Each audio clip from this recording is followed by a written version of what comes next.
I have orders, and I'll fulfill them without question in the name of justice.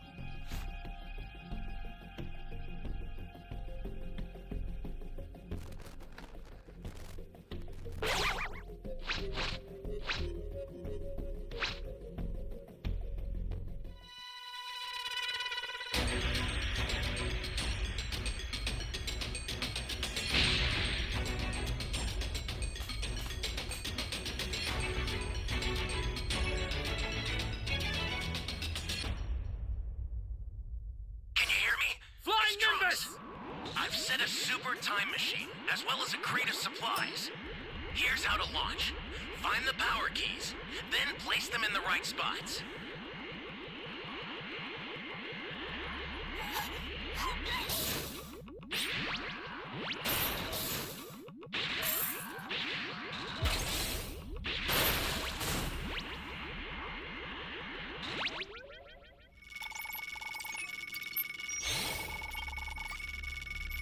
Are you here to save me?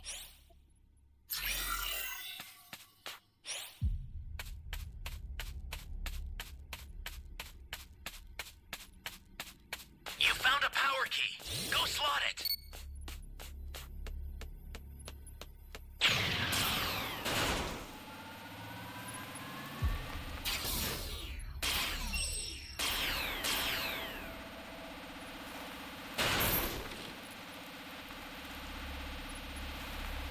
That's a new power key. Place it now.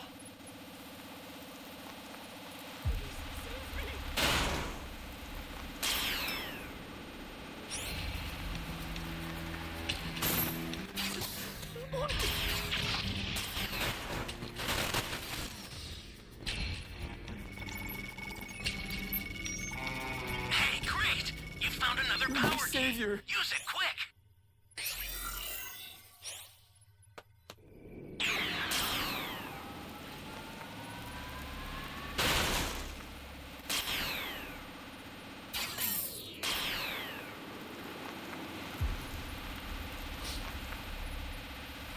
Great!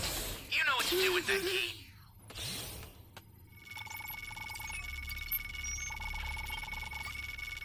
We're just missing the seat. Savior. You probably took it.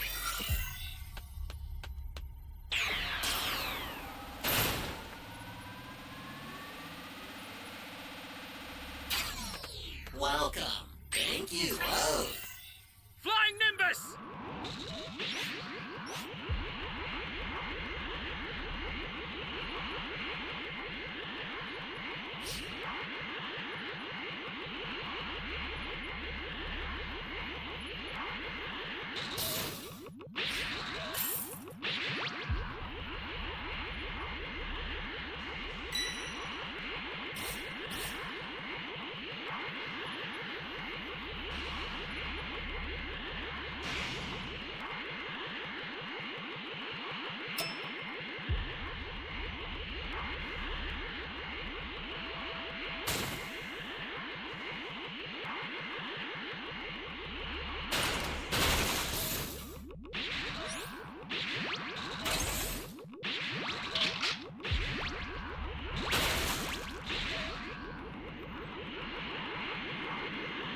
This is bad. Somebody's down.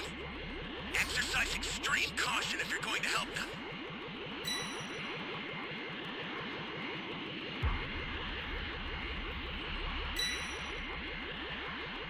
Probably took the key.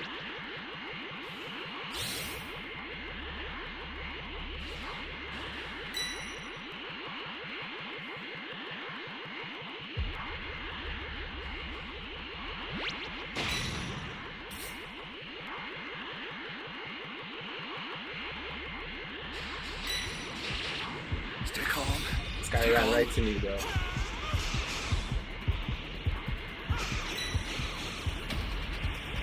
Oh, man.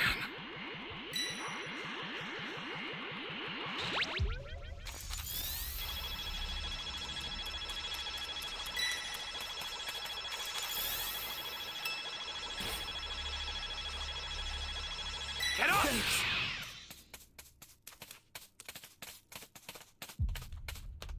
Ally down! If you intend to rescue them, watch out for enemies.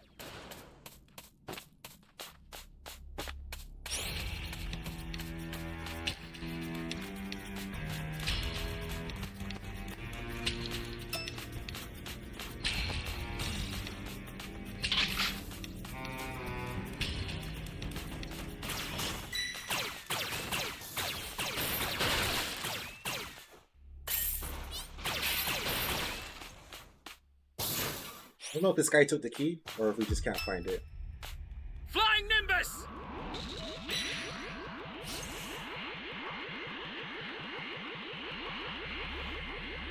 Fortunately, I don't have a radar.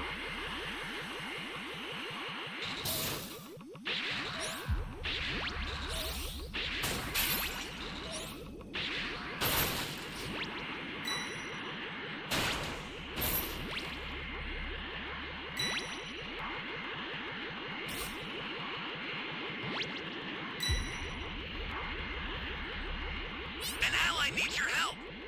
We don't know what danger awaits. Think before rushing in. Looks like you need some power keys. I'm sending them over now. Yeah, all the way over there.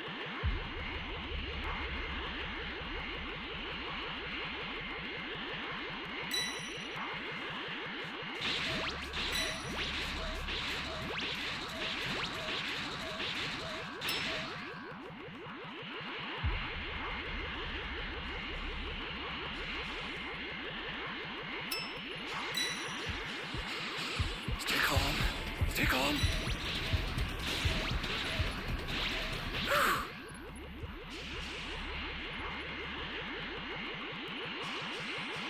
This is bad. Somebody's down. Exercise extreme caution if you're going to help them. That's a new power key. Place it now. Not gonna make it.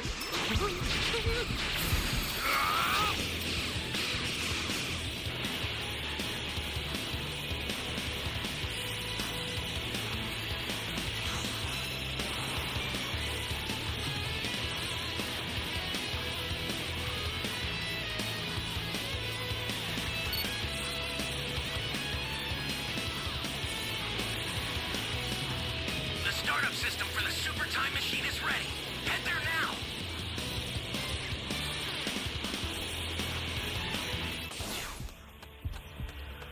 Welcome.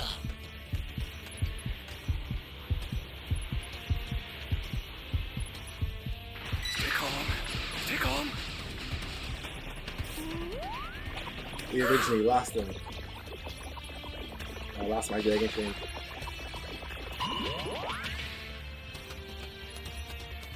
The startup system is under attack. Welcome. Stop it if you can, but retreat if you need to. Got it?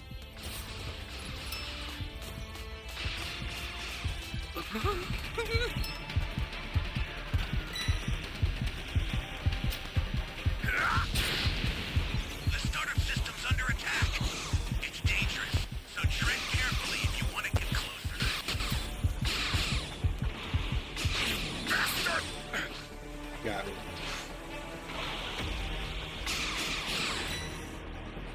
I've had enough of this. I'm activating Cellmax. Enough of this foolishness! Doctor! Bought us some time though.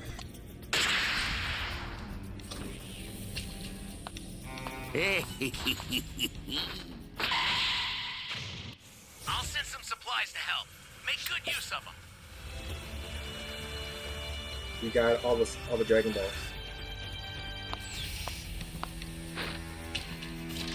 All right.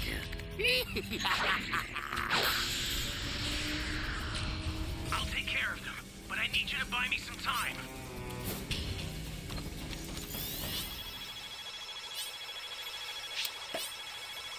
I sent over a super transfer. Be careful with it.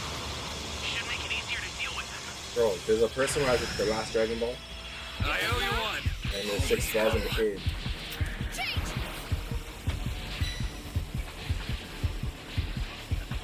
Jeez. Flying Nimbus! An ally needs your help.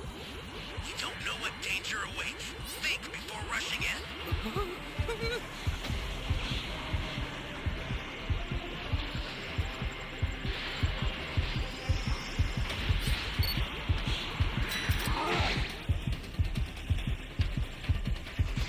Bastard! Got stunned.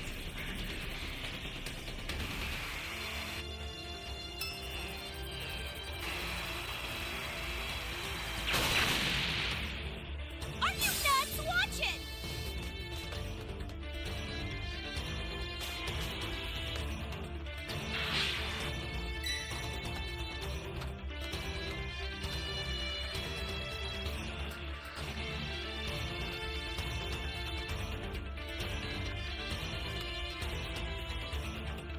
Waste of time.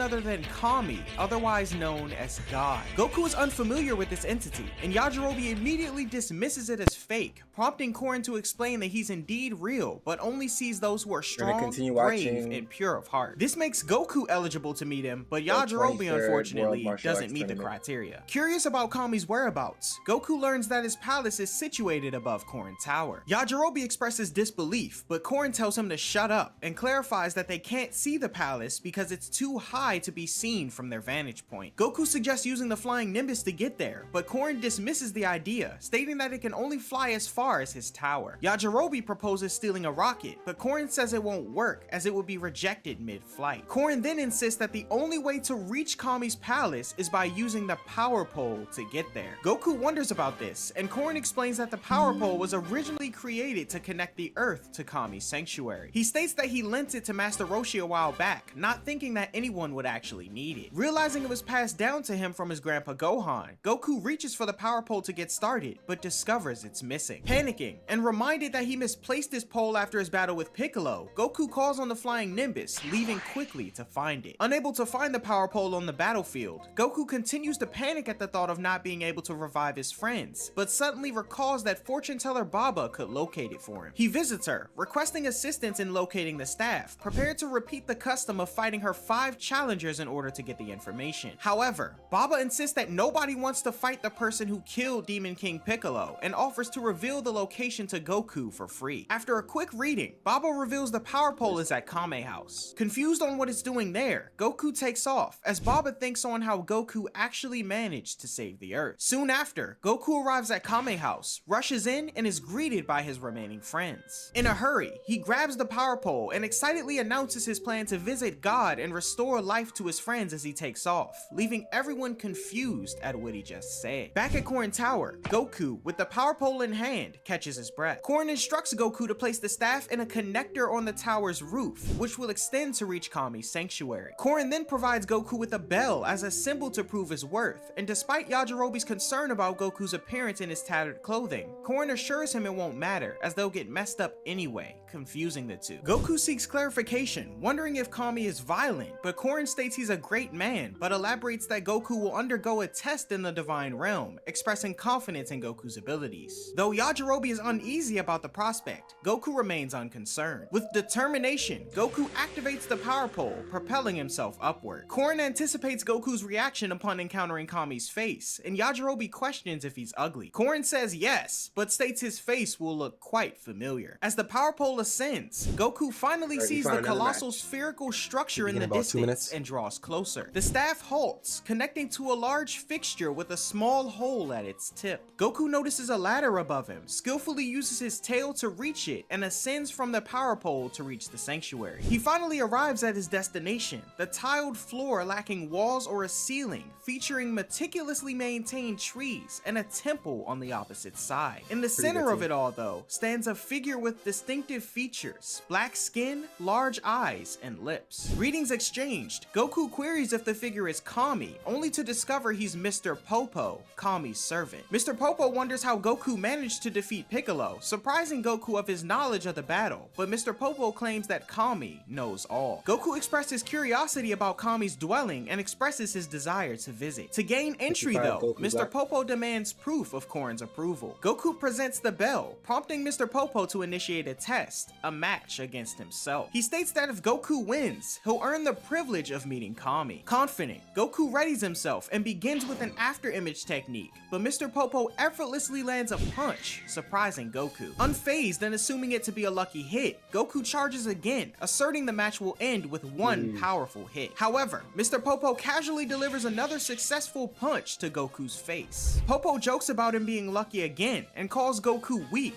wondering again how he ever managed to defeat Piccolo. Irritated by being labeled weak, Goku intensifies his efforts. He launches a kick, but Mr. Popo dodges, surprising Goku as he's kicked away. Goku manages to use the terrain to launch himself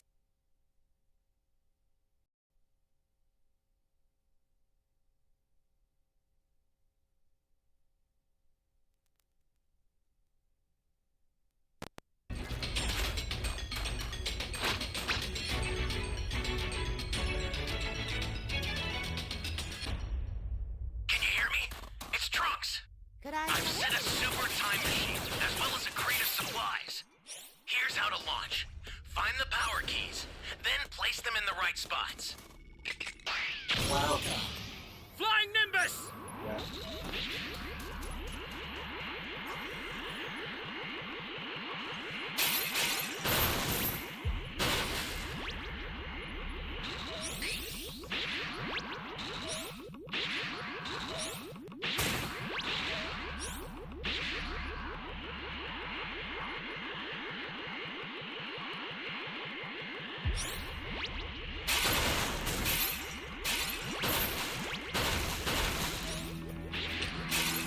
You found a power key.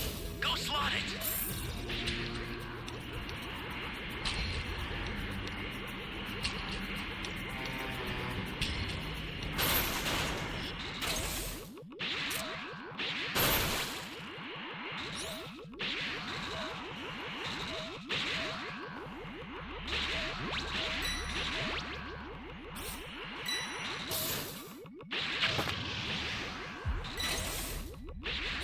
This is bad. Somebody's down. Exercise extreme caution if you're going to help them. Someone save me!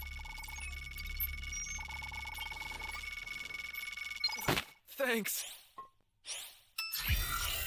Great. You know what to do with that key.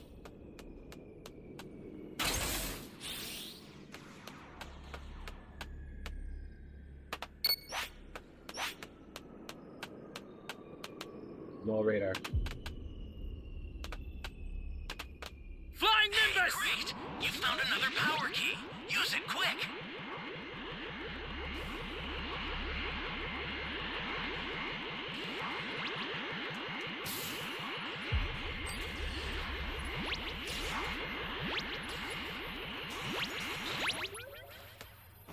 Thank you both.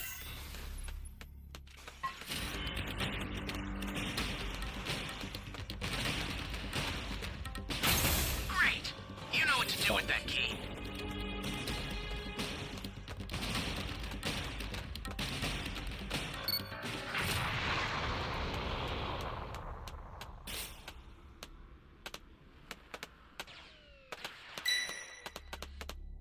Flying Nimbus!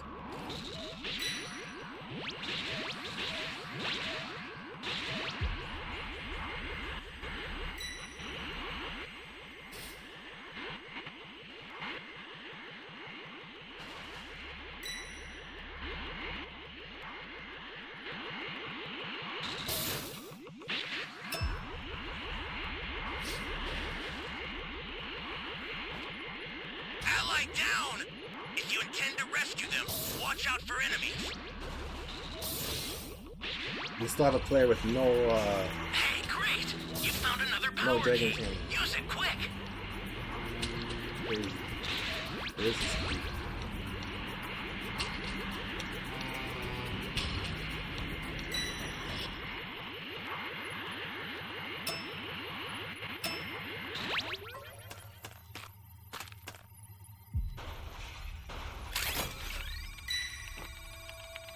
I sent you a super transfer. Use it to hold the enemy back.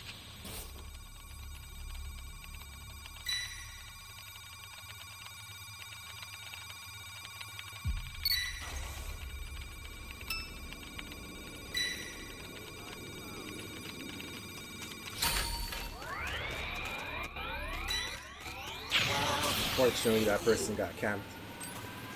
An ally needs your help. We don't know what danger awaits. Think before rushing in. Access the startup system from the central area. Just a little more to super. go, then you're done. Ally down! If you intend to rescue them, watch out for enemies. Gotta get the hell out of here! I was gonna go for the transfer.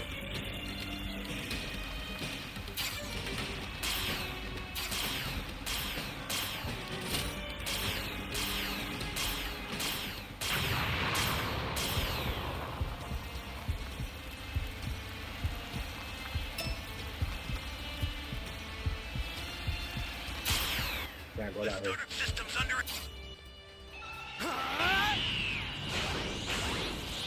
Gotta fight. attack. It's dangerous, so tread carefully if you want to get closer. The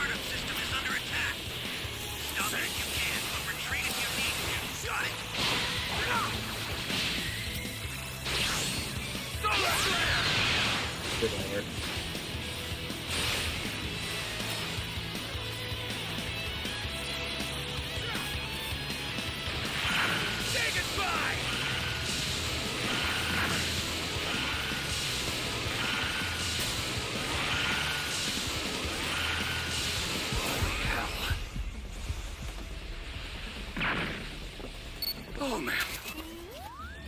I'll send some supplies to help. Make good use of them.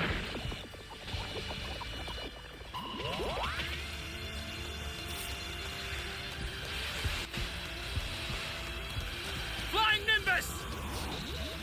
Looking for the supplies. Holy hell. He's right here.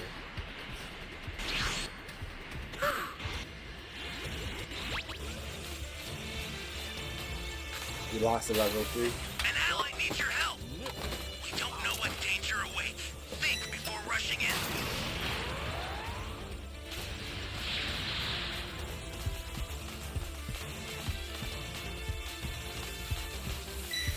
Stay calm.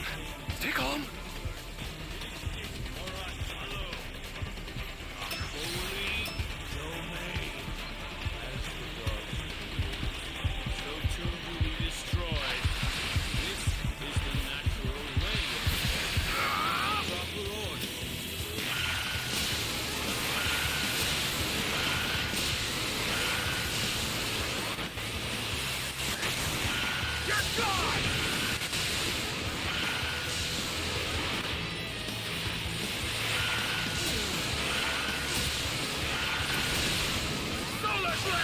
Oh, I just missed.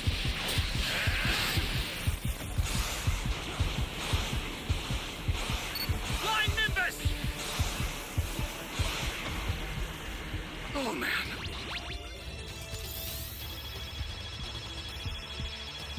Holy hell.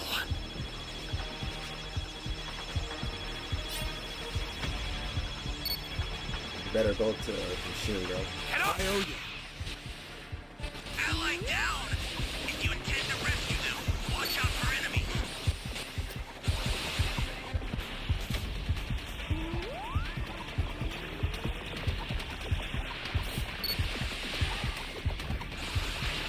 An ally needs your help. Flying Nimbus! Know what danger awaits. Think before rushing in.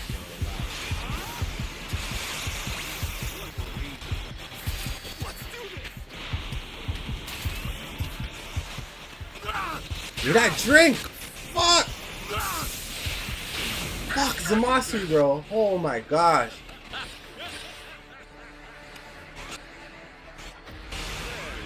Bro, I was trying to grab this drink, man.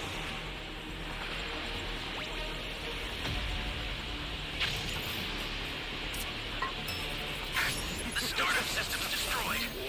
The escape time machine's almost Bro, the level sold, man. man. That's indicated by a blue Fucking lava. I will give you your few punishments. You could have won this match, bro.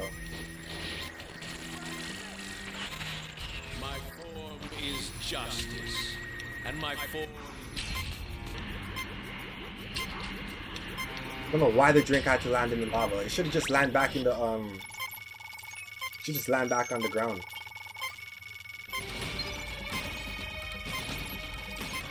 I've sent the escape time machine. Use it to get out of there. I'm KO'd. The escape time machine is back. Whenever you have a beacon, you can call it again. I've sent a new super transfer. Sorry, that'll have to do for He now. got his full health back.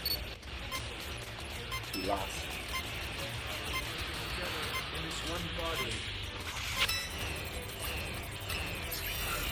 Well, that's what we gotta deal with, guys.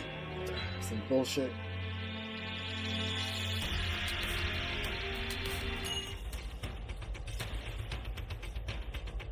Himself back at Mr. Popo, but the figure blocks his attack once more, grabs his leg, and tosses him across the sanctuary with ease. Mr. Popo taunts Goku once more, and frustrated, Goku refuses to accept his perceived weakness and continues to engage Mr. Popo in combat. Despite a flurry of attacks, eventually ending with Goku attempting a devastating swipe, Mr. Popo effortlessly evades and counters each move. Disappointed, Mr. Popo dismisses the test as futile, advising Goku to quit and return home. home as he sits in awe. Goku can't believe what's happening as Mr. Popo informs him that defeating Piccolo doesn't make him the strongest in the world. Despite Popo urging him to return home, Goku insists on meeting with Kami to revive everyone. Goku then proposes using the location for special training, to which Popo grants permission, although he expresses skepticism about its effectiveness. Goku thanks him as Mr. Popo notes he's pretty cool, and as Goku attempts to run laps around the sanctuary, he succumbs to dizziness due to the thin oxygen level at such high altitudes. Mr. Popo imparts wisdom on Goku, stating his wasted movements work against him, and says he needs to stay as calm as the sky and move faster than lightning. Goku struggles with the concept, and Popo demonstrates the first step by emptying his soul as he goes still, Goku noting he can't sense his energy at all. Goku attempts to do the same, but Mr. Popo says he's only stilling his mind, and that stilling his heart is different. Mr. Popo then demonstrates moving faster than lightning, as he suddenly appears behind Goku, leaving him astounded. Popo explains that Goku relies on his sight too much, and needs to sharpen his spirit in order to feel the slightest movements in the atmosphere. Goku acknowledges how great Mr. Popo is, and says it's no wonder he couldn't defeat him. Mr. Popo then reveals that Kami is even stronger than him, surprising Goku, but exciting him, as he finds it great to meet someone so powerful. Goku questions why Mr. Popo and Kami didn't defeat Piccolo, and Popo explains that they had their reasons. Encouraged by Mr. Popo to continue training until he can surpass him, Goku is unfazed by the potential years it may take, and excitedly says he'll stay as long as he needs to in order to revive his friends. Suddenly, a voice calls out, revealing Kami's presence. Kami says he's pleased with Goku, and will see him right away, exciting the boy, as he and Mr. Popo walk toward the temple. As the two stand in front of the temple's entrance, a figure peeks from around the corner, and Kami emerges. Goku, shocked to see a figure resembling Piccolo, reacts impulsively as he charges at Kami, but the latter effortlessly flicks him away as he's caught by Mr. Popo. Popo tells Goku to calm down, as the being before him isn't Piccolo. Kami then calls Korin a prankster for purposely not informing Goku of his resemblance to Piccolo or the history behind it. Kami reveals that long ago, he and Piccolo were once a single martial artist seeking guidance from the previous Kami who inhabited the lookout. Unfortunately, the previous Kami was dying, and this Kami sought to take his place. However,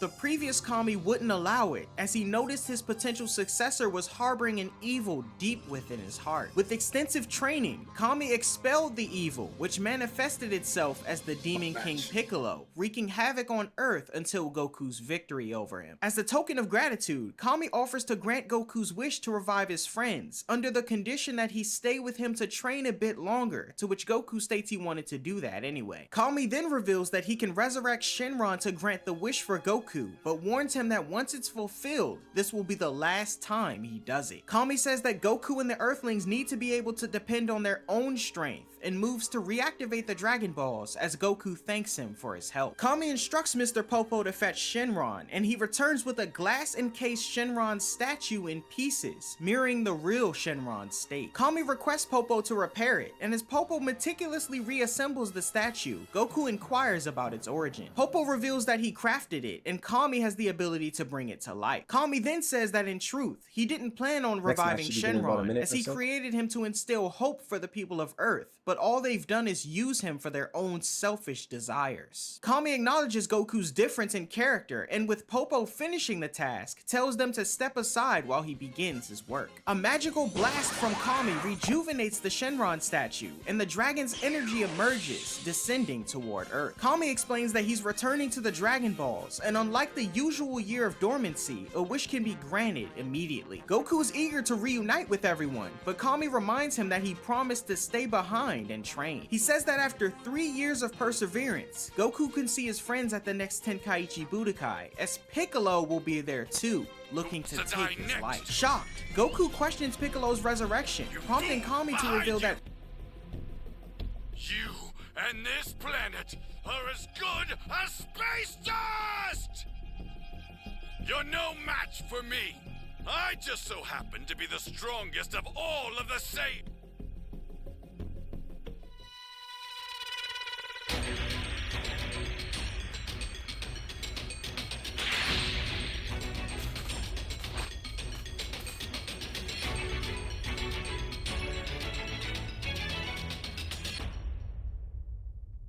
Can you hear me? It's I I've set a super time machine, as well as a crate of supplies.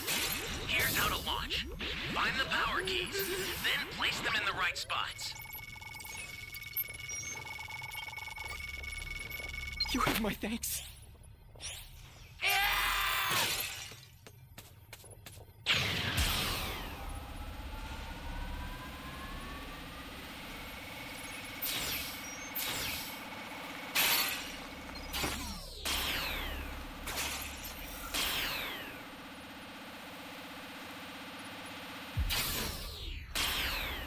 Welcome. You found a power key. Go slot it. Hey, great! You found another power key. Use it quick.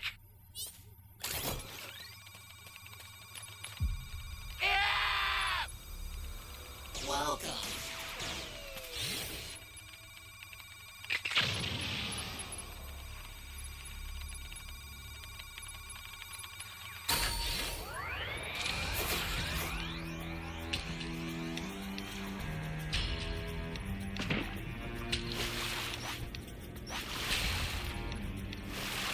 Guys, it's strong. All right. Playtime's over, pipsqueak.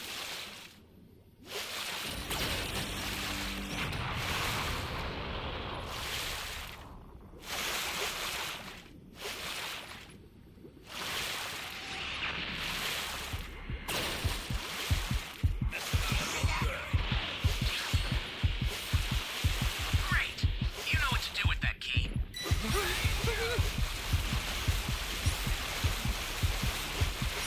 Flying Nimbus!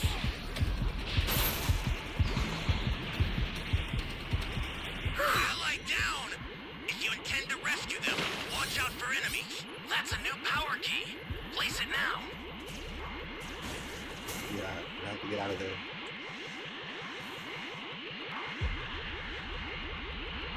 Great. You know what to do with that key.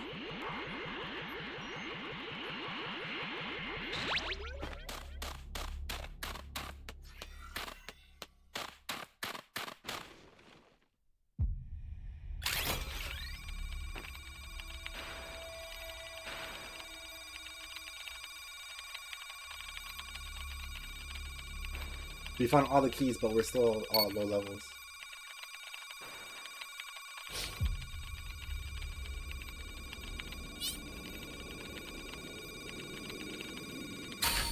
That's about to get killed.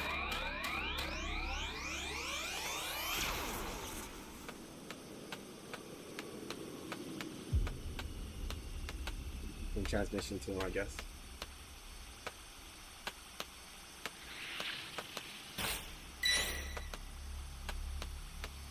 Make sure he wasn't coming this way. This is bad. Somebody's down. Flying Nimbus! Exercise extreme caution if you're going to help them. Ally down! If you intend to rescue them, watch out for enemies. This is bad. Somebody's down. Exercise extreme caution if you're going to help them.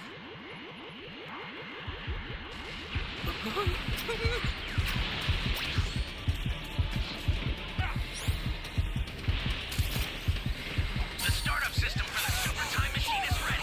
Head there now.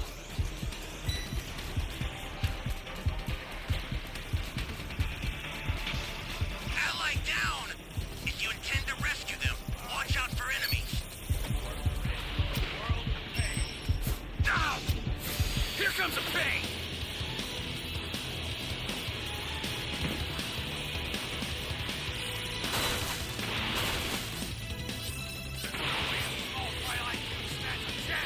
Against the mighty Nappa!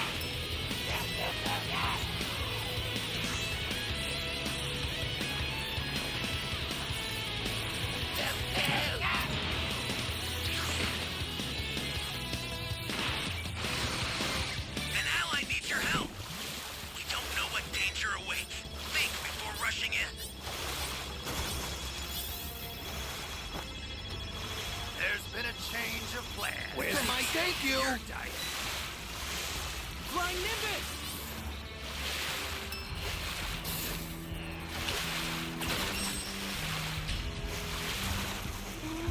I'll He send has some 8, supplies doesn't to he? help. I don't know Make good use of them. where the other ones are. You got 4.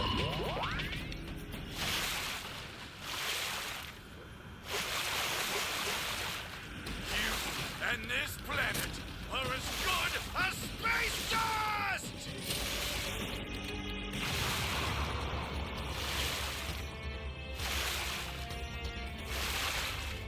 Gotta wait for the supplies.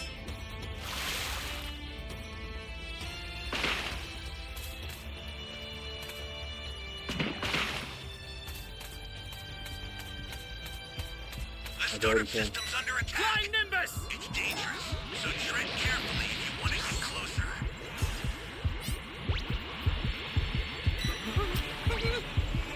Ally down! If you intend to rescue them, watch out for enemies. Dirty fireworks. You're done!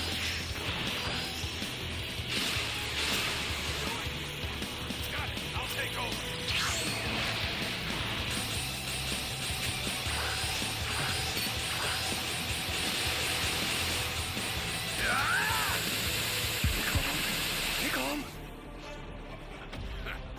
Dirty fireworks. Nothing I could have done. I'm only level 1. But I got him away from the time machine.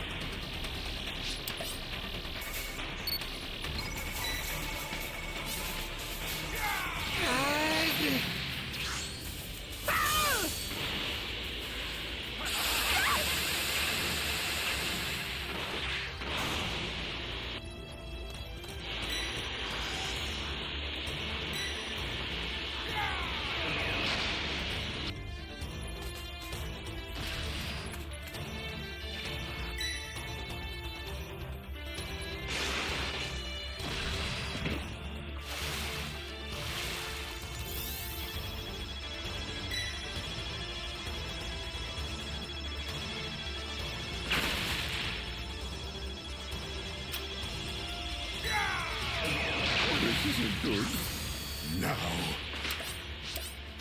Come and get me, dog! This is bad. Oh my Somebody's God. down.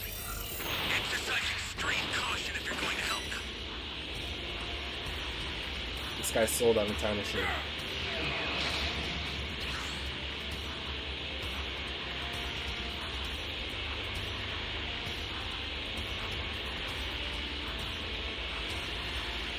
Yo, these last 2 games were trash. Under attack. They're very Stop it if you winnable. can, but retreat if you need to. Got it? The startup system's destroyed. The escape time machine's almost prepped.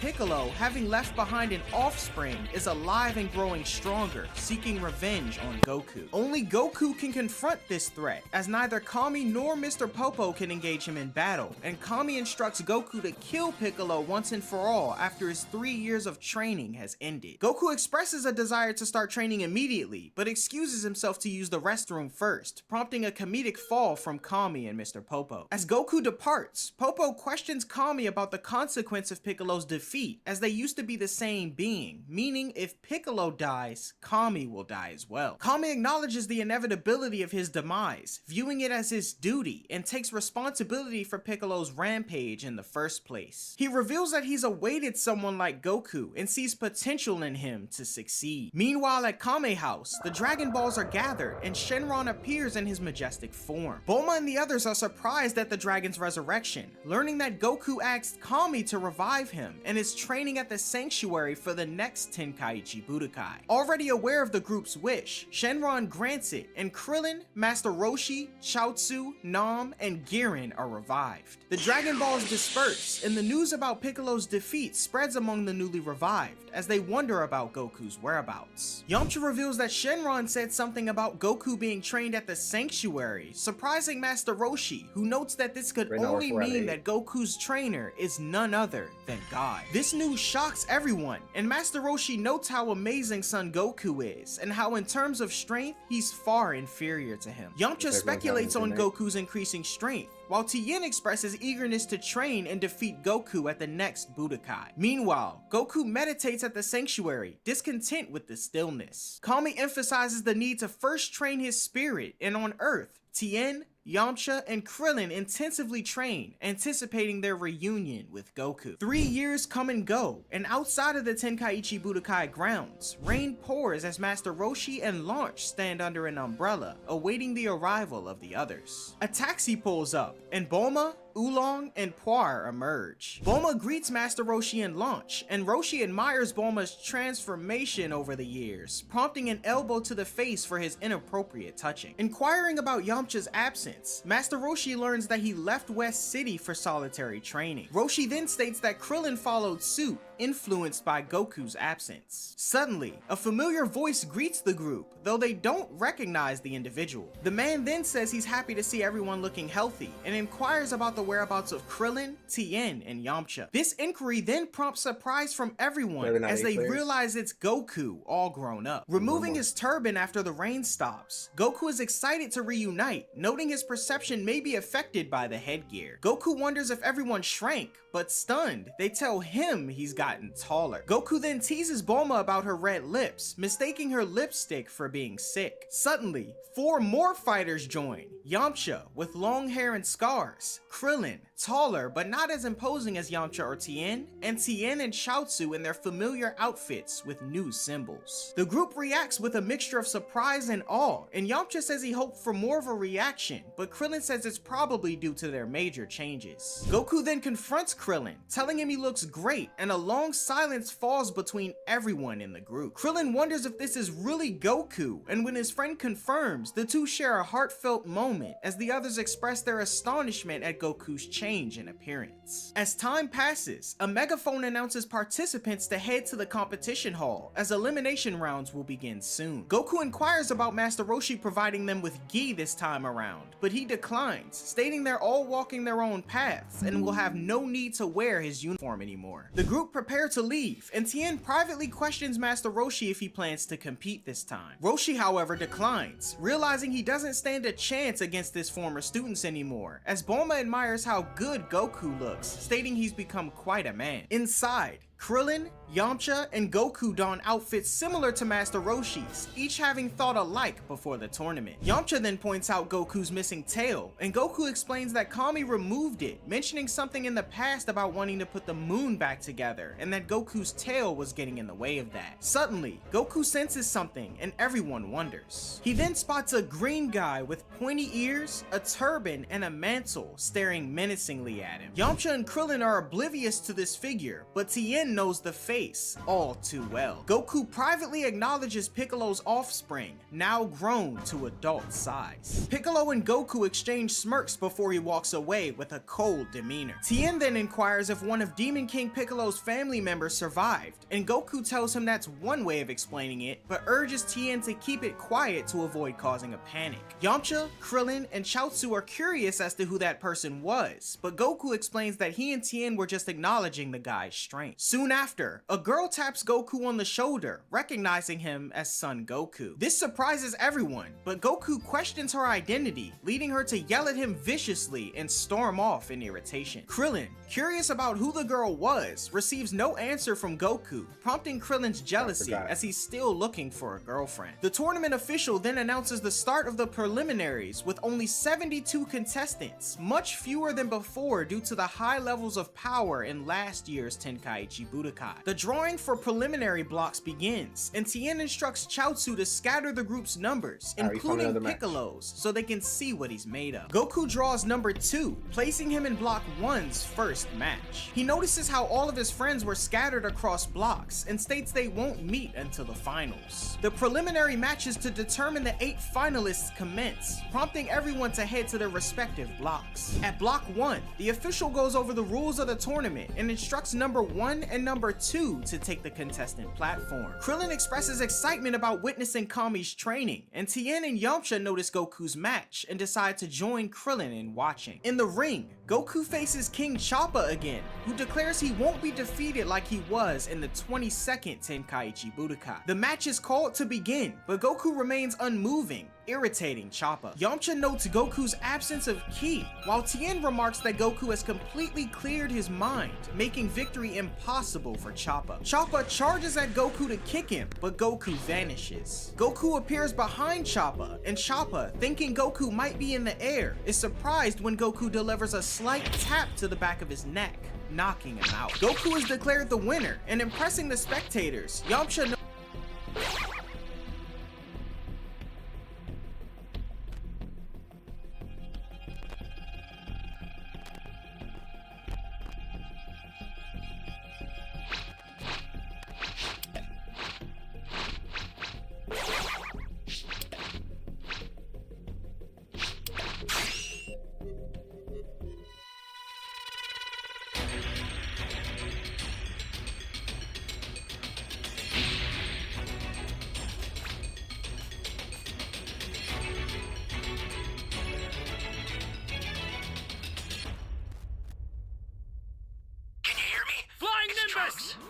I've set a Gotta sewer get a W time this guy. machine, as well This as a song crate of goes. supplies. Here's how to launch. Find the power keys, then place them in the right spots.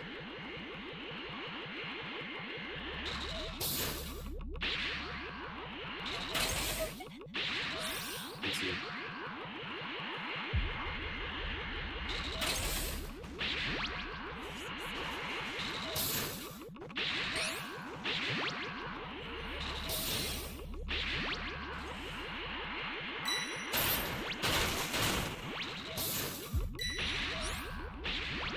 Where am I?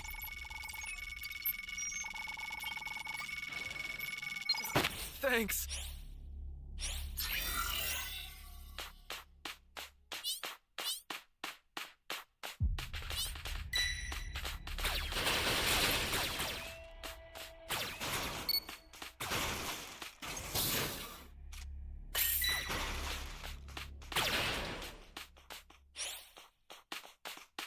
Ally down! If you intend to rescue them, watch out for enemies.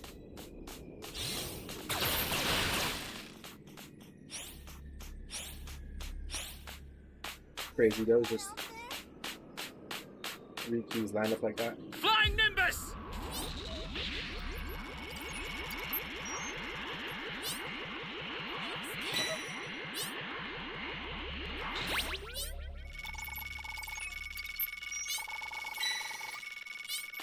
Thank you so much.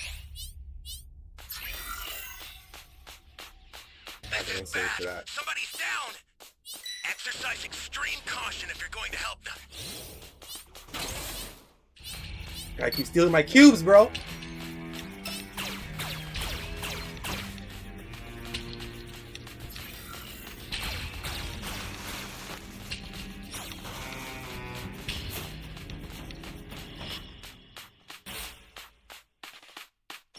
We ain't found no keys yet. Flying Nimbus!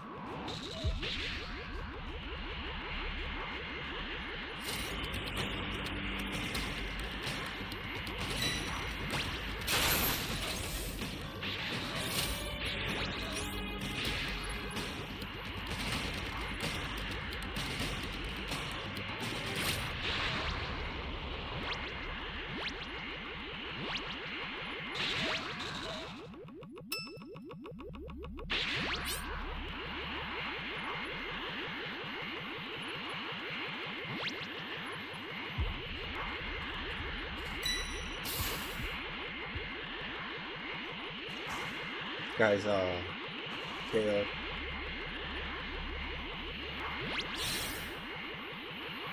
Welcome. Thank you. Close.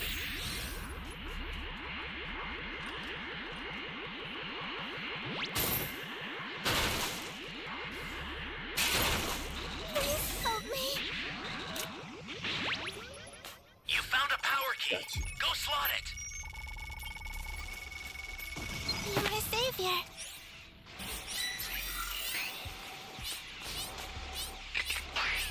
Ally down! If you intend to rescue them, watch out for enemies.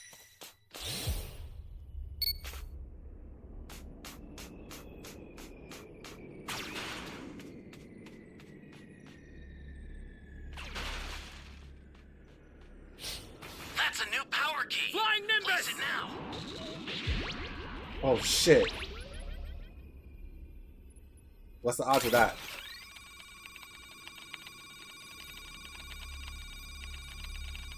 About to go save that guy.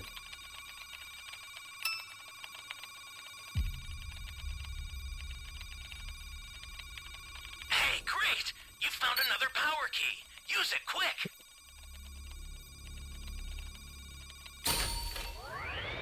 Flying Nimbus! That's a new power key. Place it now.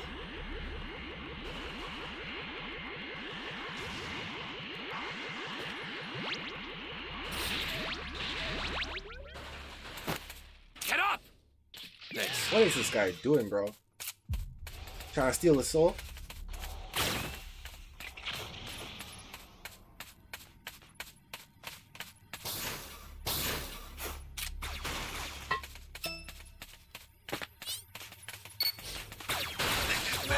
Somebody's down. Thank you. Exercise extreme caution if you're going to help them.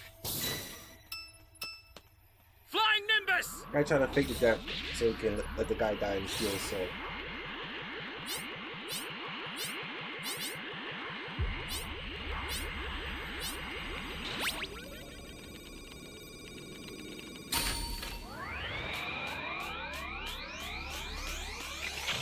Change!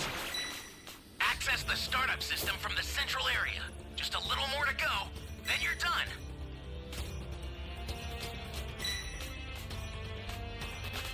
Flying Nimbus!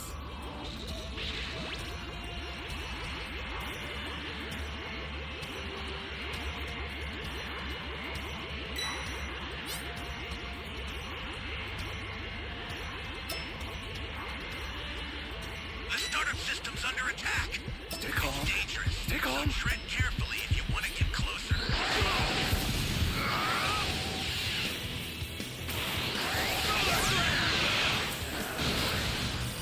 Gosh, his barrier, bro.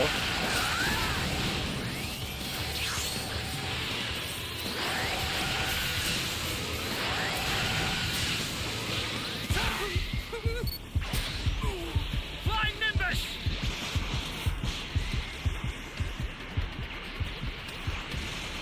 Oh man.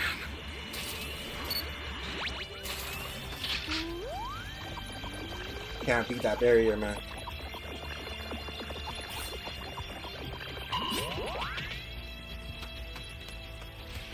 Welcome. Thank you.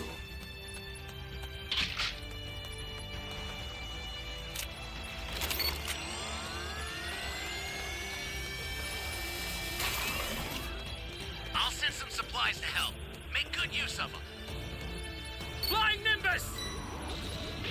Ally down! If you intend to rescue them, watch out for enemies.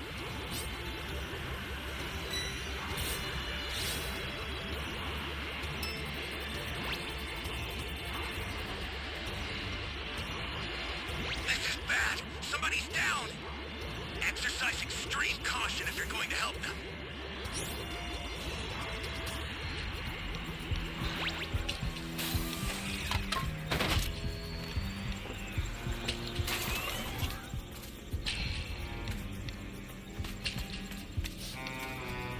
I sent you a Come on, super lad. transfer.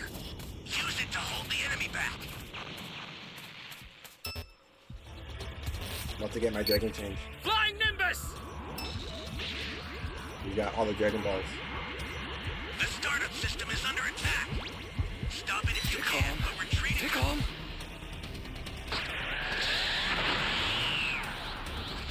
Sacrifice. Got it. You've got all 7 Dragon Balls. Summon Shinron at the altar. The startup system's destroyed. The escape time machine's almost prepped. You need to head for the beacon that's indicated by a blue light. I've sent the escape time machine. Use it to get out of there.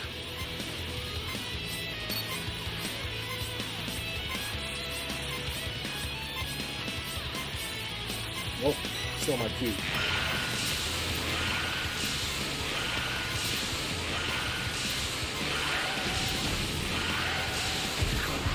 Stay calm. Ah! Flying Nimbus! What happened to our level 4? Now it shall be done. I will I wonder if he called the time machine.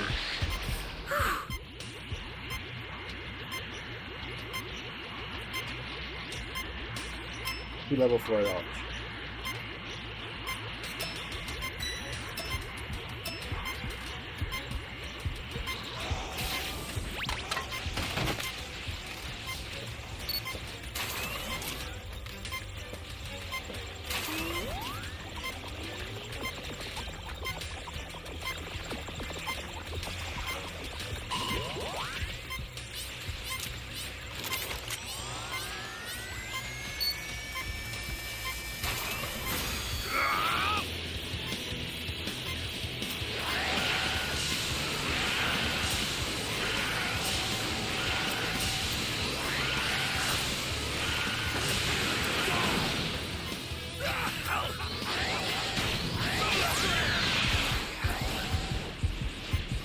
I tried, guys. I tried. Flying Nimbus! Where's this escape time machine? Bro, leave!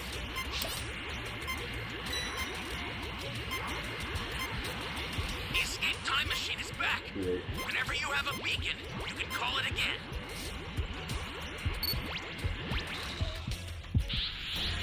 Bro, he's too strong, man. If you'd only chosen death, you could have avoided more suffering. The end is nigh! All good.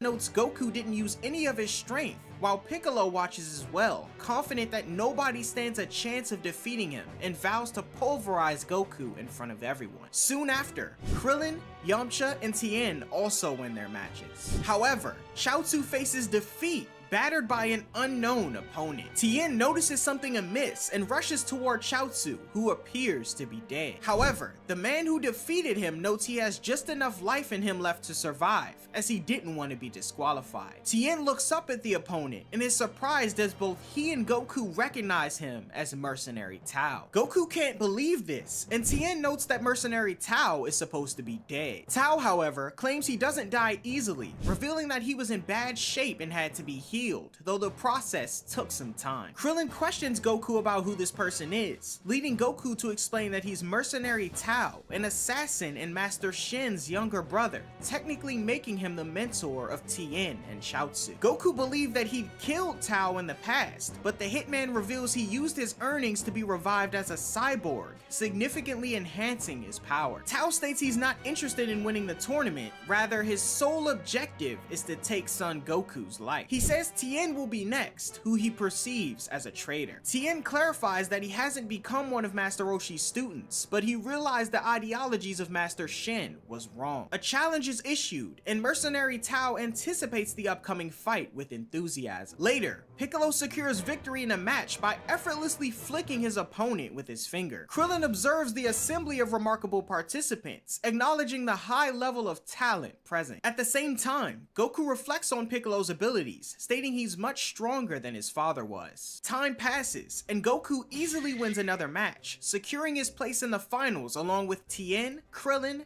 Yamcha, Piccolo, and even Mercenary Tao. Shortly after, the girl who'd confronted Goku earlier makes it to the finals as well. The last match to determine the finals is set up, with a masked fat man and a nerdy looking gentleman. The match unfolds, and the nerd charges in with a goofy stance, trips, and inadvertently headbutts the fat dude, knocking him out. The nerd secures his place in the finals, much to everyone's laughter, including Krillin. The announcer prepares for the lottery with the 8 finalists, and the masked man walks away, revealing himself to be Yajirobe in disguise. As the drawing starts to determine the matchups, the announcer screams in fear when seeing Krillin again. Krillin, however, reassures him that he's not a ghost, ghost, but has been revived since the last Budokai. The lottery numbers are drawn, and the announcer creates a chart revealing the 8 finalists. Mercenary Tao versus Tien, Goku versus the Stranger, Krillin versus Piccolo, aka Junior, and Yamcha versus the Nerd, now known as Shen. Before the tournament begins, Yamcha, Krillin, and Goku inform Master Roshi, Bulma, and the others that everyone except Chaozu is participating in the competition. Krillin reveals that the one who defeated Chaozu was Master Shen's younger brother, Mercenary Tao, who survived his encounter with Goku and underwent cybernetic enhancements. Yamcha explains that Tao has a vendetta against Goku and Tien, and will be fighting Tien in the first match. Despite concerns raised by Master Roshi, Goku asserts that everything will be fine, as Tien is stronger than Tao. Master Shen then interrupts their conversation, proclaiming the impending demise of the Turtle School disciples. Master Roshi counters, stating that Tien and the others are forging their own paths, and don't strictly adhere to the turtle style anymore. Shen questions this, considering they're all wearing the outfits of the Turtle School, but Roshi clarifies that they wear them out of respect for him, affirmed by Krillin. Dismissing their exchange, Master Shen departs, expressing skepticism about their chances of victory, and Goku notes that the strongest in the tournament definitely isn't Mercenary Tao. As the contestants are called to start their matches, Goku, Yamcha, and Krillin receive well wishes from their companions. Master Roshi notes that for once, he'll actually be able to watch the matches, and Oolong expresses difficulty at getting a good view due to the large crowd. In response, Bulma triggers Launch's transformation into her aggressive persona, who clears a path by firing pistols into the air. On their way to the arena,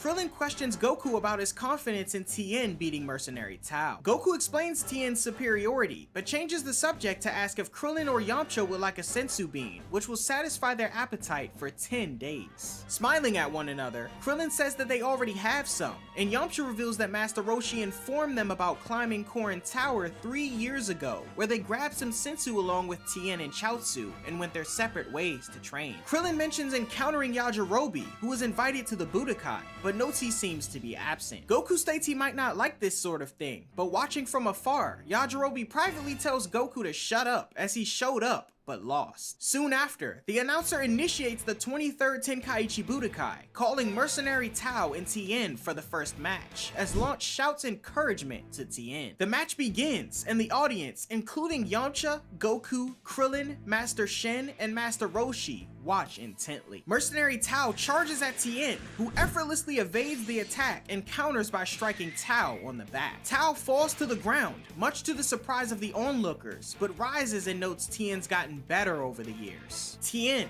noting he already forgave Tao for what he did to Chaozu, tells him to forfeit, but Tao refuses. Tien then swiftly maneuvers, reappearing behind Tao, asserting his newfound strength. Tao expresses irritation at Tien's sudden appearance and the assertion that he's gotten too strong for him to handle. Tien, however, unfazed, remarks that he knew he was stronger as soon as Tao tried to attack him. Despite the mercenary's angry advances, Tien effortlessly evades strikes, kicks, and eventually catches Tao's fist, shocking Master Shen. Influenced by the teachings of his former master, Tien expresses reluctance in defeating Tao in such a humiliating manner and urges him to withdraw. Tao, however, pulls away, leaving his mechanical fist in Tien's grasp. A sharp blade then emerges from the socket, and Tao slashes Tien across the chest. This leaves a noticeable cut on the fighter, surprising Goku and the others. The announcer protests the foul play, asserting that Tien wins the match by default, but Tao disregards the rules, driven solely by his intent to kill Tien. Master Shen then screams out, encouraging his younger brother to eliminate all affiliates of the Turtle School. Tien then discards his slashed shirt, furious as his former master has lost all his pride as a martial artist. Mercenary Tao then removes his other hand, revealing a gun that he plans to use on Tien. Yamcha and Krillin offer to step in to help, but Tien declines any assistance, opting to handle the situation himself. Tao targets Tien, introducing him to his secret weapon, the Super Dodon Pa, capable of killing its opponents in an instant. Tao tells Tien it's pointless to dodge, prompting Tien to yell out in fury for the mercenary to do his worst. Tao then unleashes the Super Dodon Pa, and as the blast hurtles toward Tien, he stands still,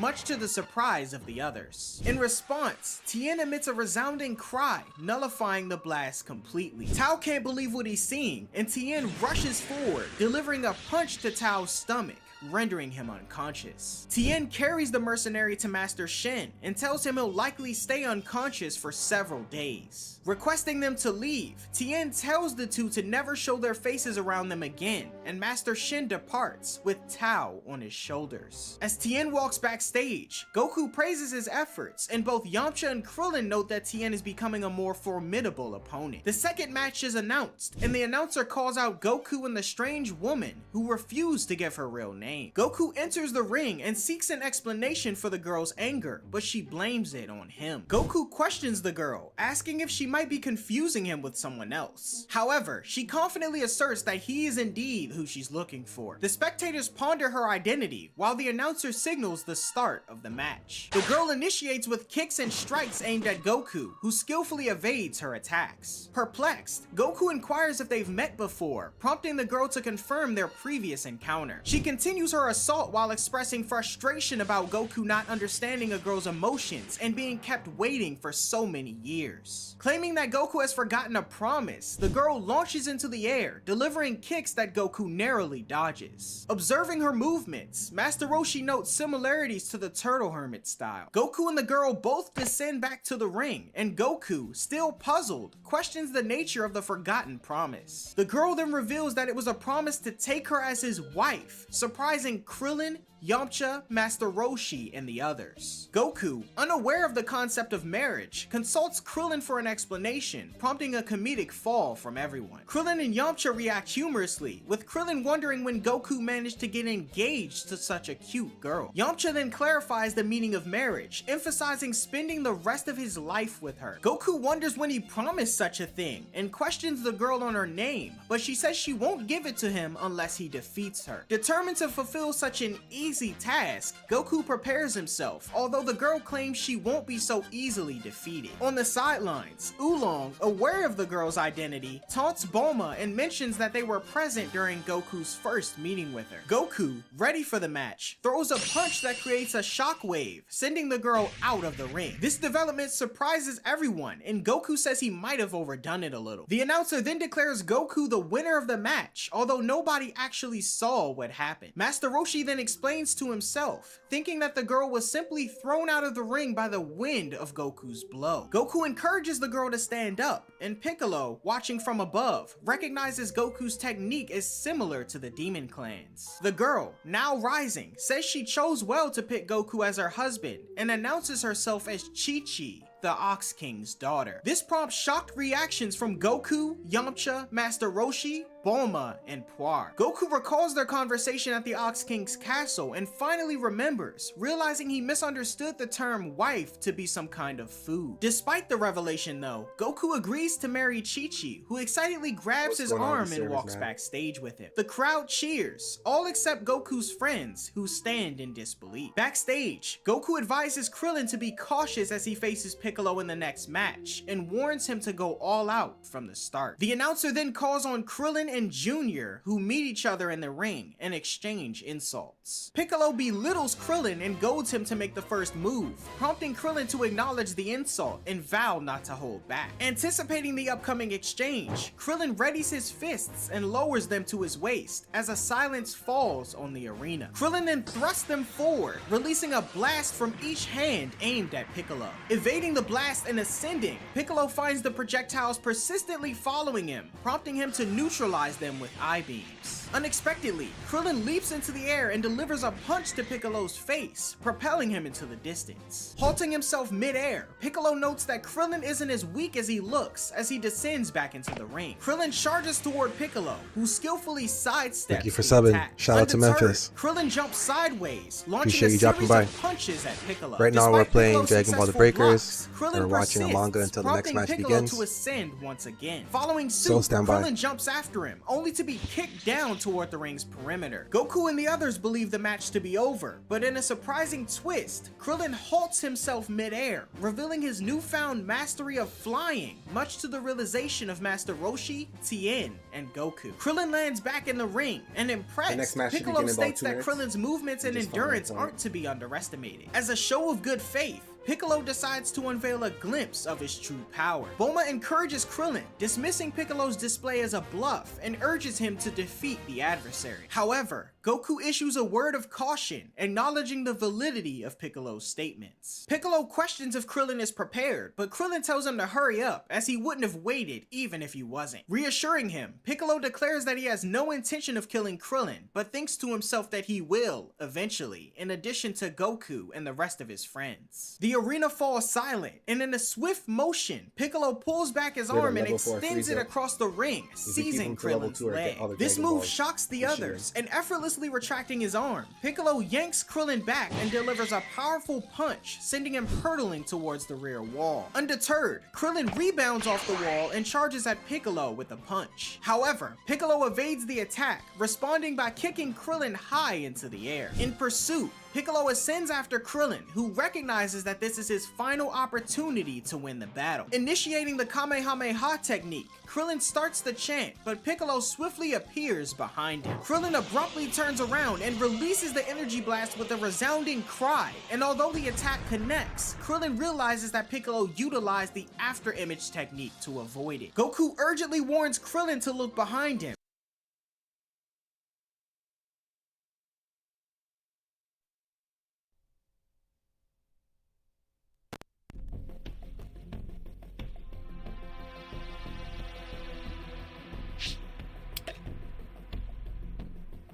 I made you a promise, didn't I? I said you would experience a dread like no other. I intend to rid the universe of every last one of The you. YouTube channel's name is Justin's Den. And what's up, Mac?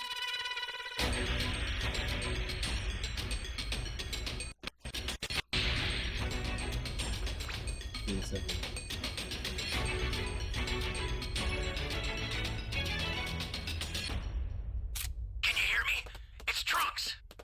Set a super time machine, as well as a crate of supplies.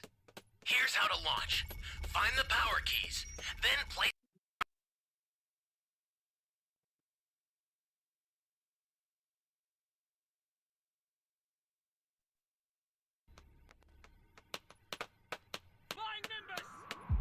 Could be working now.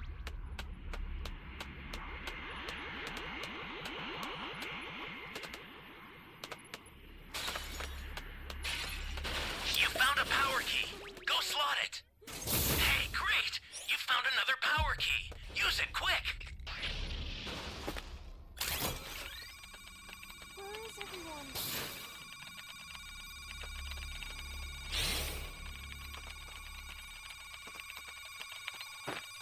Oh no.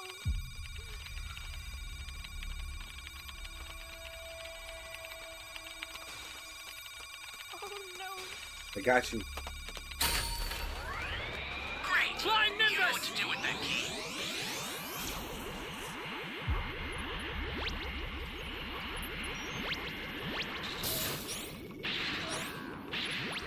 Welcome.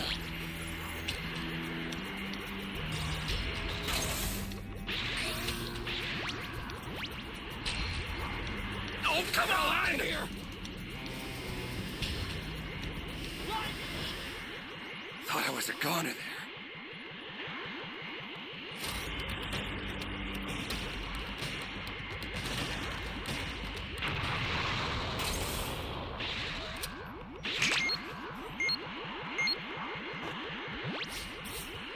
Is anyone out there?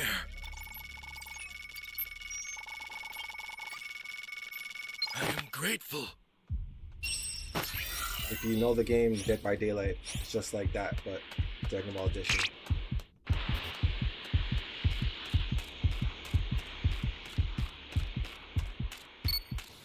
Flying Nimbus!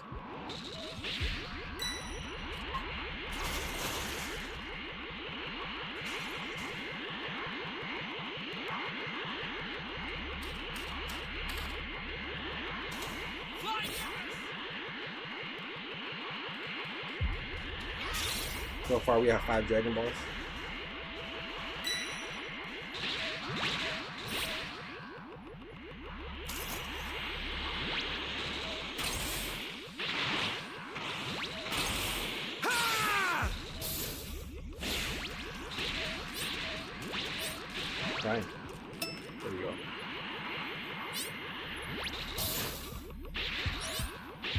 Holy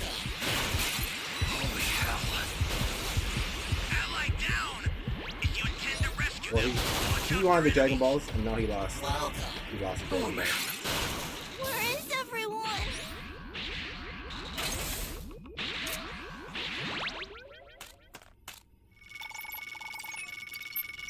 An ally needs your help. We don't know really what want to danger save awaits. me? Think before rushing in.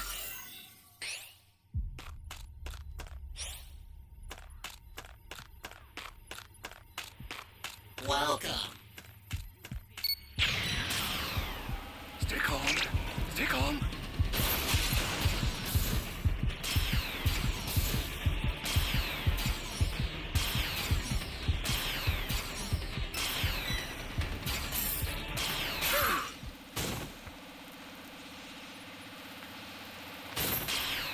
They'll have to find the CQ.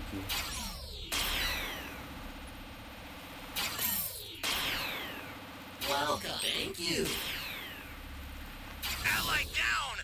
If you intend to rescue These them, guys are so watch out for enemies. That's a new power key. Place it now.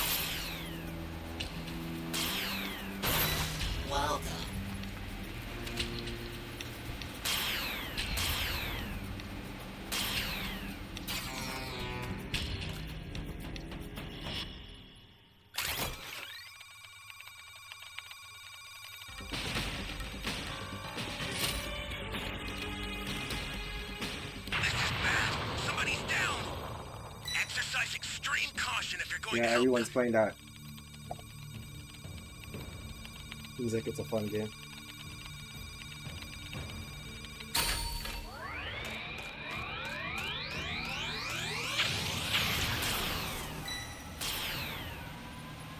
An ally needs your help.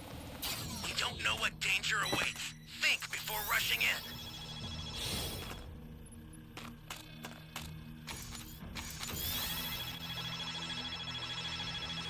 Good pick.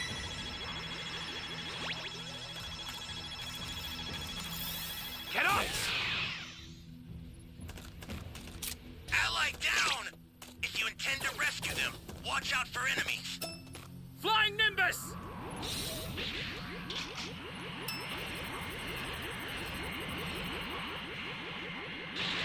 Hey, great! You found another power key. Use it quick. This is bad. Somebody's Man, down. I don't know what's going on. Exercise Everyone's just like extreme caution if you're going to help them. Get up! Thanks. Holy hell.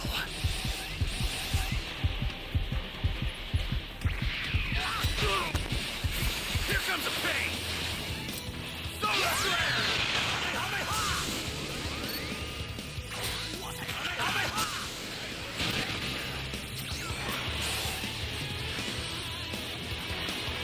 Holy hell. The startup system for the super time machine is ready. Head there now. Oh.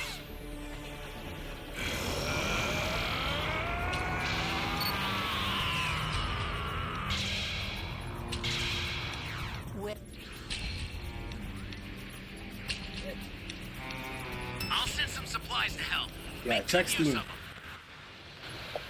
If you have a PC, you can always get a sale on Steam.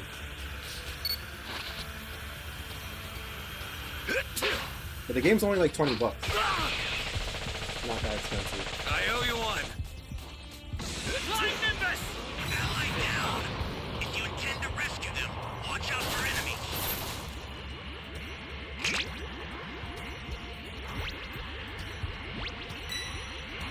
Going for it. Frieza as the last ball.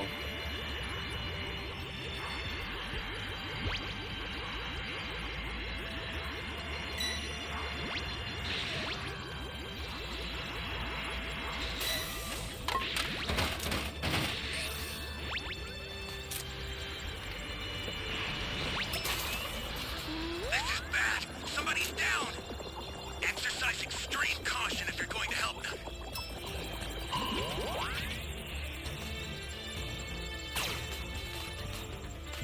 I took my shit. Stay calm. Stay calm.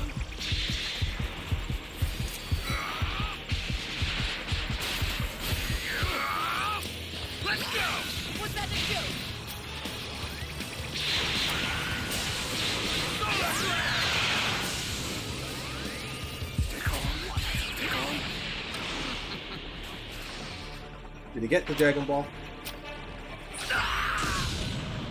It was just him and I left. Nope.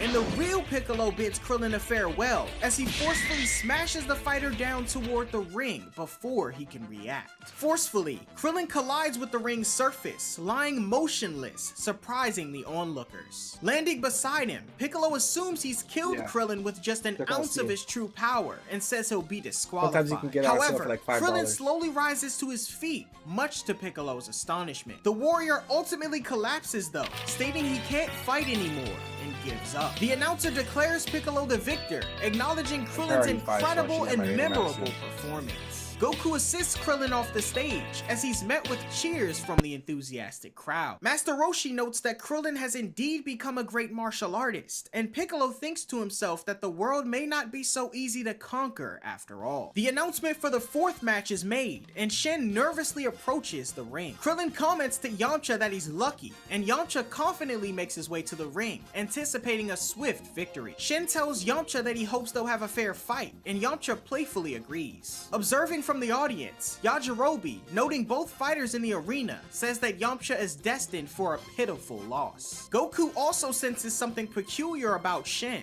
much to the confusion of Krillin. With the announcer commencing the fourth match, Yamcha, not taking things seriously, encourages Shen to make the first move. In a blend of nervousness and jolliness, Shen flails his arms and charges at Yamcha in a comical manner. Yamcha easily avoids his swipe, but Shen stumbles and inadvertently kicks Yamcha in the stomach. Having felt the brunt of the attack, Yamcha lets out a yell, prompting laughter from the audience as Shen rises to his feet. Yamcha, laughing nervously, brushes off the accident while Shen expresses regret. Growing irritated though, Yamcha decides to end the match quickly. Yamcha, reverting from a serious demeanor, declares his intention to attack, urging Shen to prepare himself. Shen then assumes a goofy stance, prompting Yamcha to plan a swift knockout. However, as Yamcha lunges with a kick, Shen deftly ducks in what appears to be fear, causing Yamcha to collide with the back of Shen's head, hitting his sensitive area. As Yamcha falls to the ground in pain, the audience erupts in laughter, and Bulma is visibly embarrassed. Infuriated, Yamcha gets pity applause from the audience, and Shen nervously apologizes. Yamcha lies and states he didn't feel a thing, and Shen, claiming victory either way, deems the outcome unsatisfactory. This catches Yamcha's attention as he questions Shen's confidence in defeating him, and Shen asserts his belief. Determined to get serious, Yamcha warns Shen,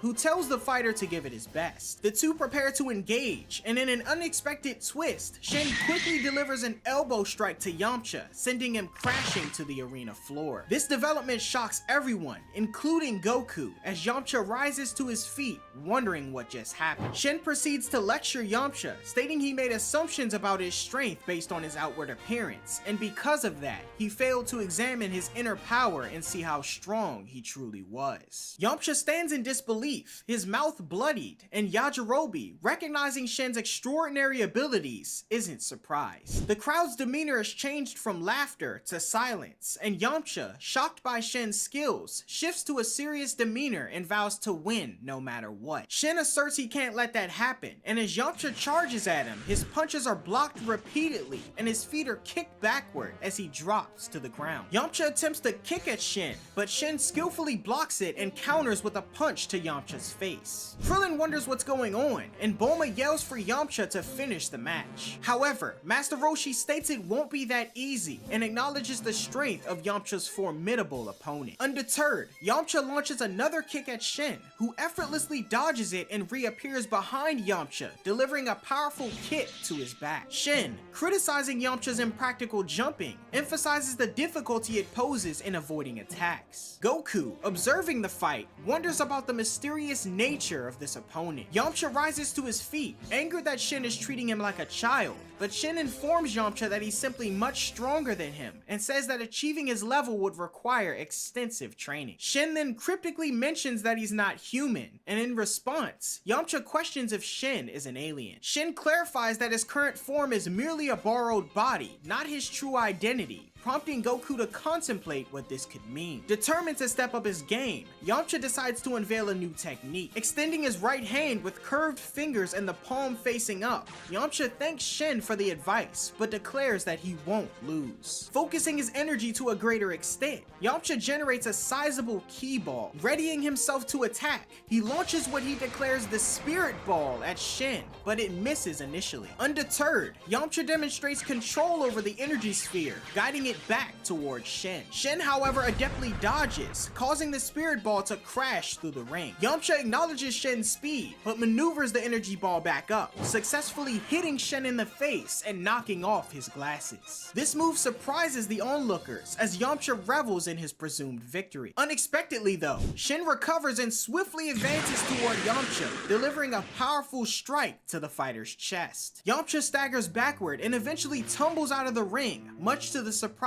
of Goku and the others. As Shin is declared the winner of the match, Yamcha climbs back into the ring disappointed, and suddenly, Goku has a realization. He realizes that the name Shin closely resembles Shenron, and given the only person he knows to have created Shenron is God, Goku correctly deduces that Shin is Kami in disguise. Yamcha and Shin then head backstage, where Yamcha inquires about who he really is. Shin, however, opts to remain tight-lipped until the tournament's end. Before leaving though, he turns to Goku, winking in acknowledgement. The top 4 contenders, Tien, Son Goku, Piccolo, and Shin, have advanced to the semifinals. In the first semifinal showdown, Tien, the victor from the previous Tenkaichi Budokai, faces Goku. After a brief exchange, Goku questions if Tien will go all out from the start, and the fighter agrees. With a stylish flip, they both enter the arena, locking eyes with determination. Tien challenges Goku to reveal the results of his divine training, and the announcer signals the commencement of the match. As the two engage, Goku skillfully counters Tien's attack,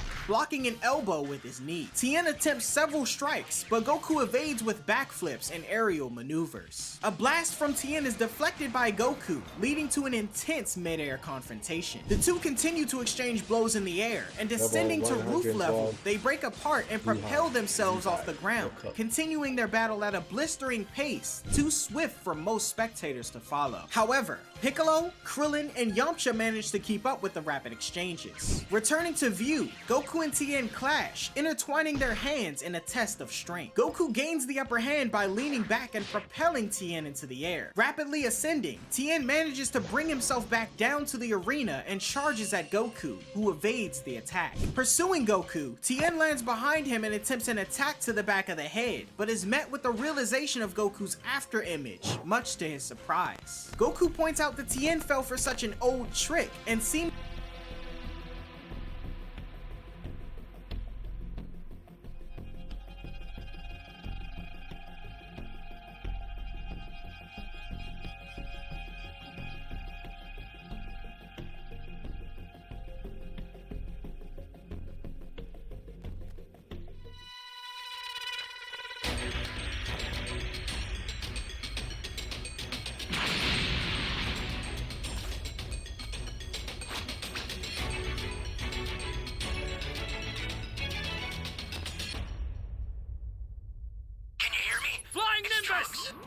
I've set a super time machine, as well as a crate of supplies. Here's how to launch it. Find the power keys, then place them in the right spots. He's ranked, what, 1 to 14 Z5? Thanks.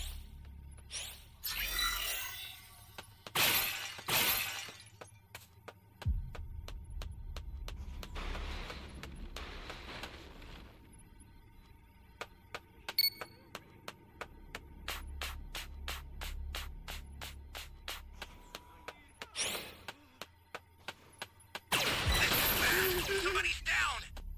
Exercise extreme caution if you're going to help them. You're my savior.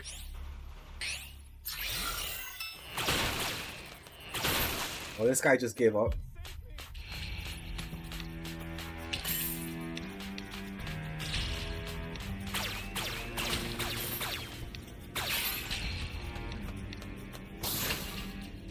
Fortunately, we never found no keys yet.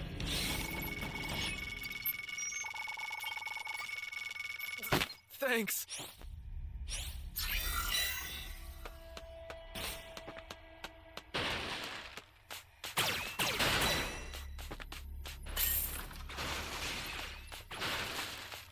I need help.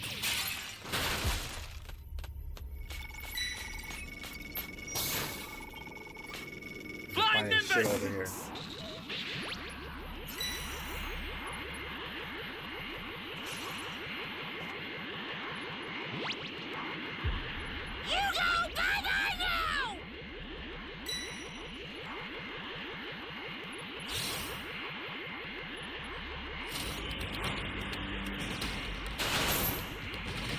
Well, we haven't found one key.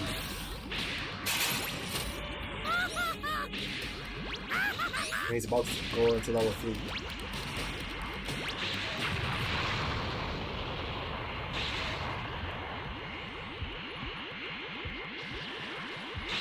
Yeah, we're cooked.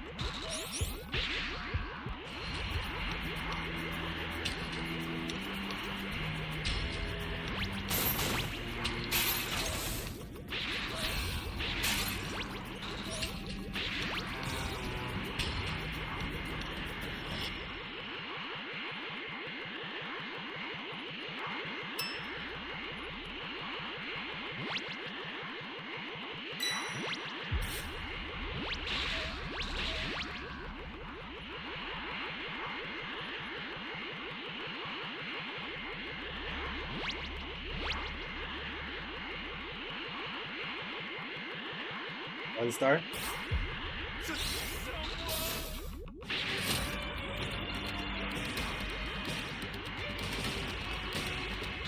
You found a power key. Yeah, I Go found a slot key. it. Holy.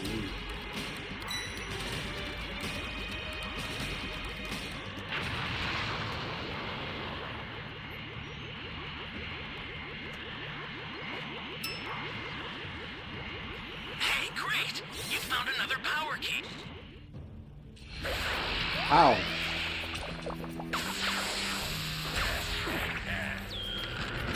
How did we get that already? Use it quick! Oh no! The super transfer was stolen! I'll get another one out right away! Just keep it together until then!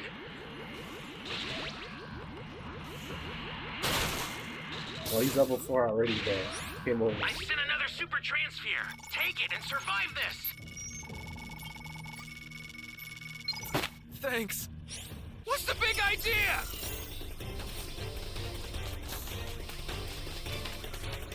Go. That was intense. Snap out of it. I owe you one. Had a sense of you.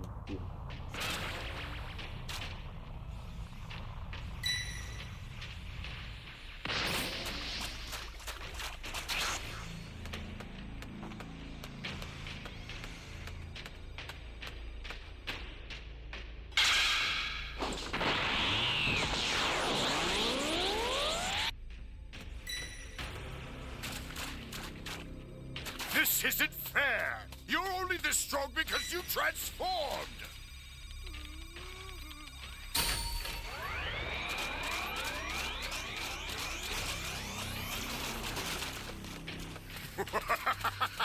Your move. Flying Nimbus!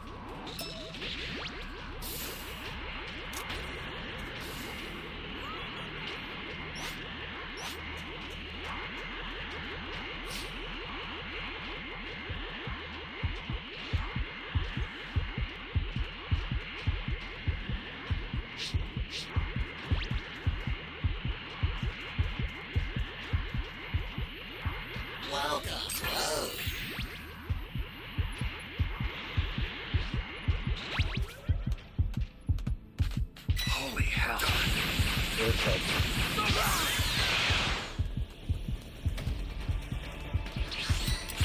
Bastard! I got better things to do! There's nothing we could have done then.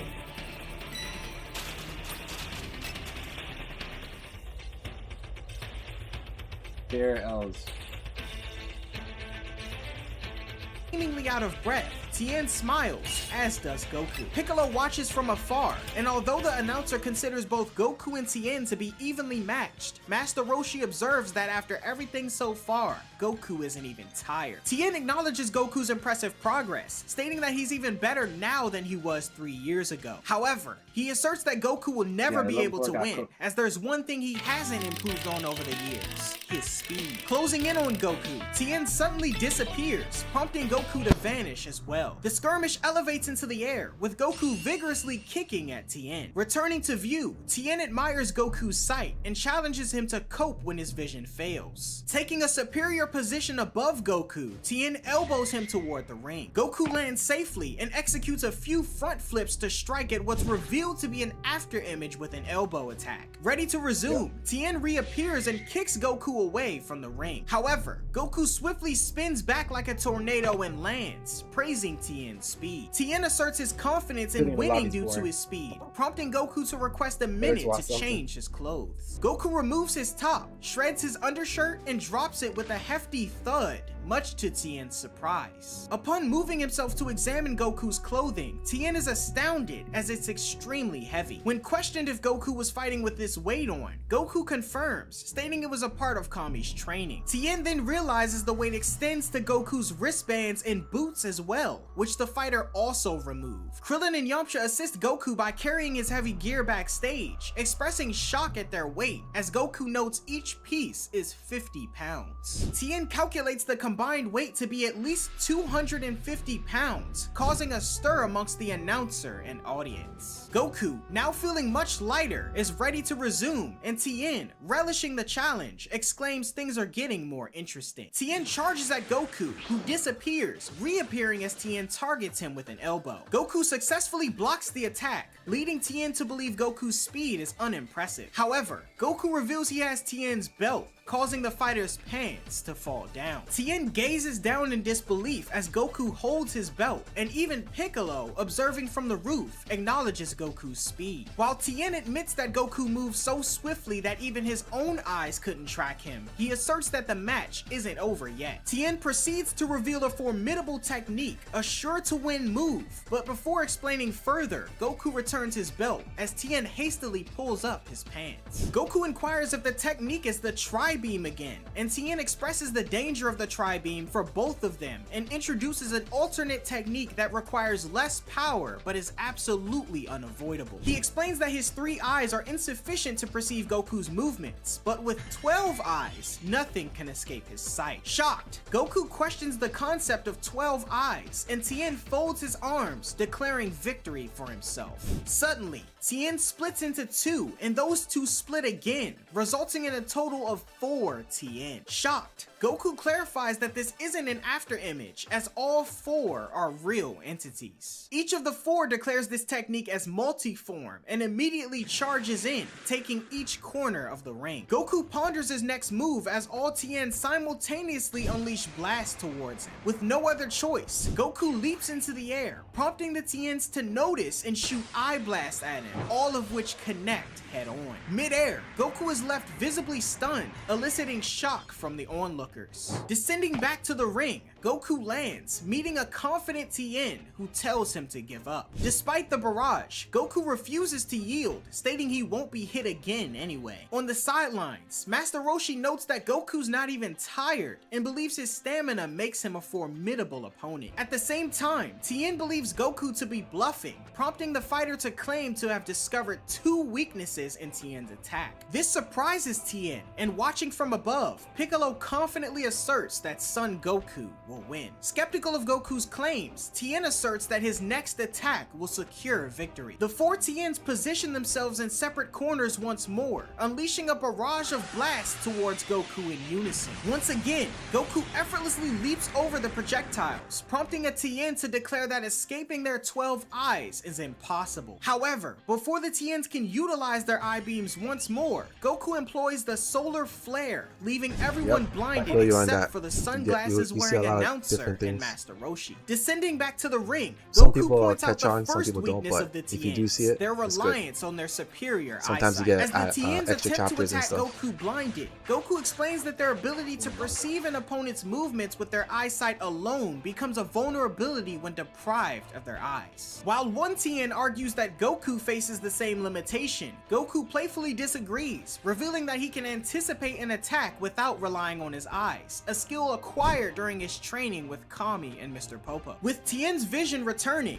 Goku states he'll need to end the match, prompting a Tien to boast that Goku won't beat the four of them single-handedly. Goku, however, proceeds to expose the second weakness in Tien's technique, criticizing the decision to divide into 4 individuals. Charging at each Tien, he strikes them successively, sending all 4 flying out of the ring. Goku explains that by dividing into 4, their attacks, defense, and speed are all reduced to a quarter of their original power. Tien notes Goku's impressive perception of his technique, while Master Roshi, Yamcha, and Krillin sit in awe at the fighter's progression. And with that, the announcer confidently declares Goku's advancement to the finals. Chi-Chi praises Goku upon his return backstage, and Tien confides in Yamcha and Krillin, who thought he stood a chance, asserting that Goku had yet to unleash his true power. As Tien ponders on his inability to have pushed Goku to even use the Kamehameha, Krillin wonders just how much power Goku is really holding back. Observing from a distance, Piccolo acknowledges Goku as a worthy opponent indeed. Meanwhile, the announcer calls upon Piccolo and Shen to determine Goku's final opponent. In the backstage area, Shen readies himself to step into the ring, and Goku requests Chi-Chi to wait outside for a moment. In a private conversation, Goku refers to Shen as Kami, and Shen reveals to Goku that he's borrowing a human body. Goku questions why Shen is here to kill Piccolo, and Shen states that it's because Goku can't. Goku questions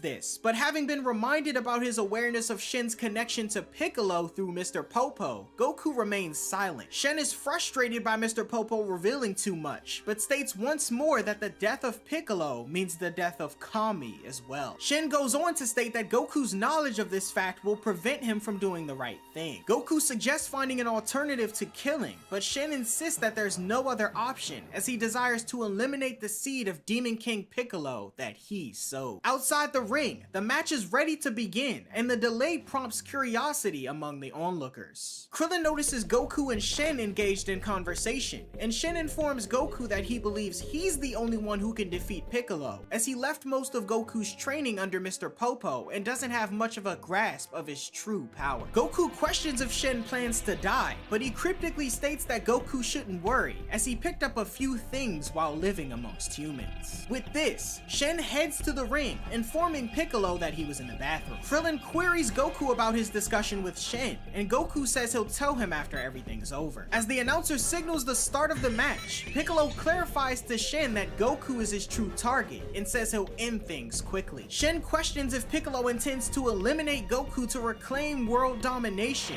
and Piccolo is puzzled about how Shen knows this. Unwilling to let him achieve his goal. Wish me luck, guys. The levels 411. Guys, not go outside.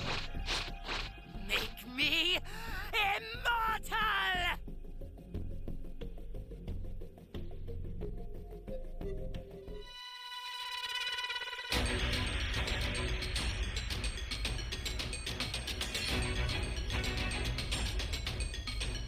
Hope so, Mac. Let the You carnival never know. of terror begin. Gotta find civilians quick.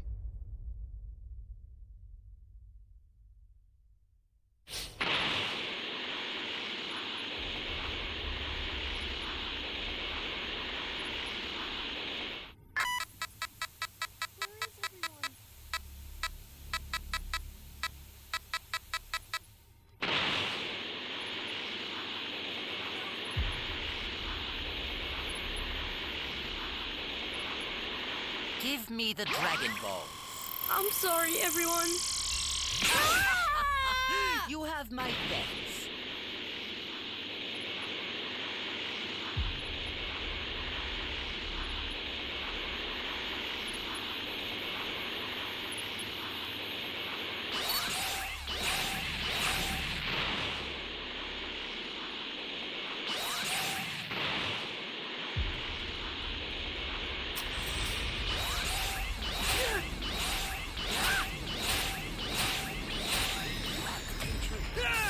Bro, don't tell me the game glitch.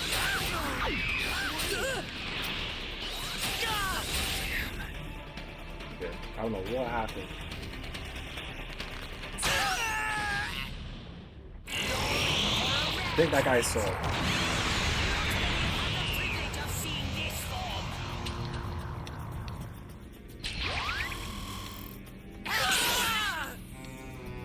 Either he sold or I got extremely lucky and ran right into him. Where is everyone? Where are the Dragon Balls? I'm sorry, everyone. Very well. I'll make sure your death is quick.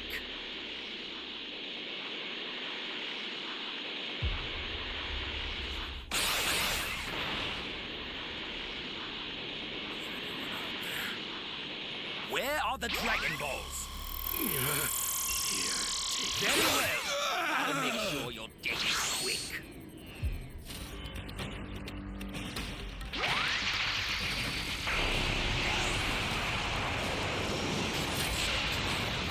One person disconnected.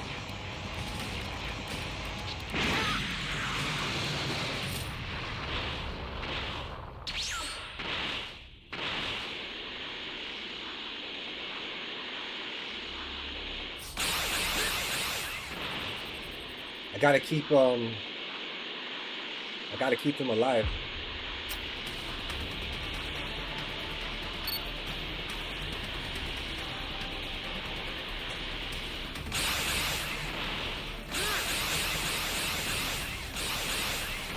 We're gonna fight at the time machine.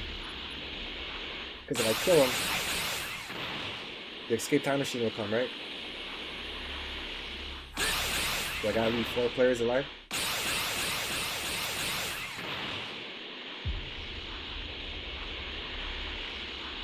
Oh no, Where are the Dragon Balls? I don't have any. You have the esteemed privilege of being the first to see my next form. Rejoice!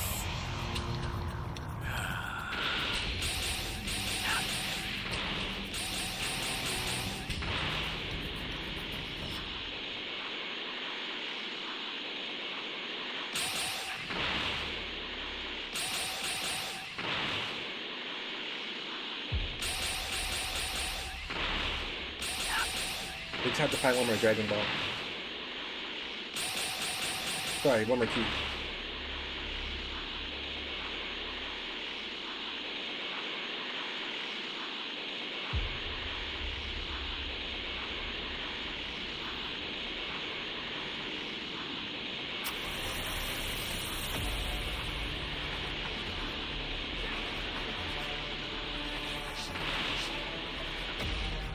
I apologize for the wait. See him right there. Shall we begin round 2?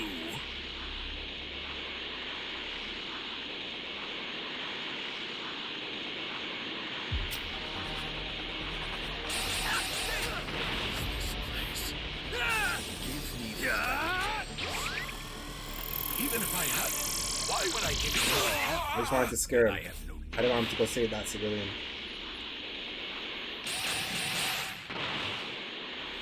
this place. Give me the Dragon Balls. You won't get your wish. You have my legs.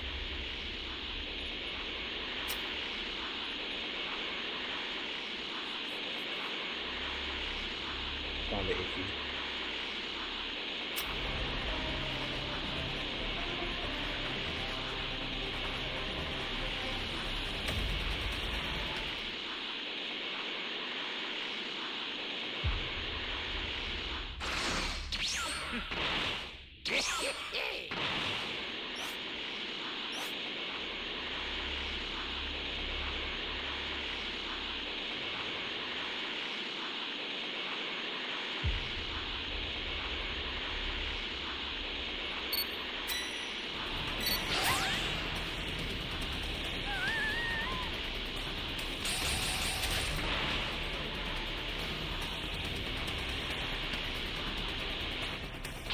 I was hoping that was at level 3.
Damn, this guy's whatless, bro.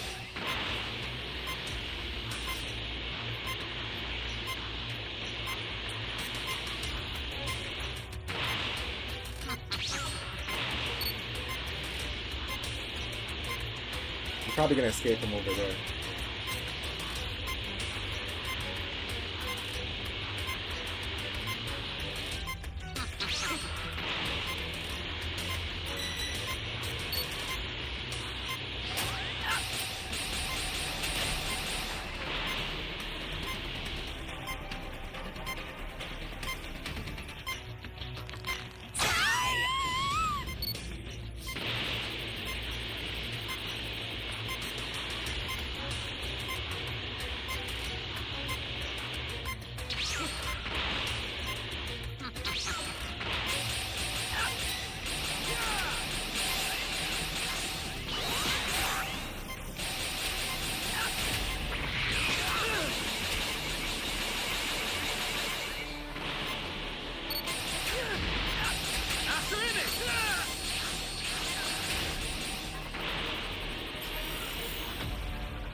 Yeah, easy one.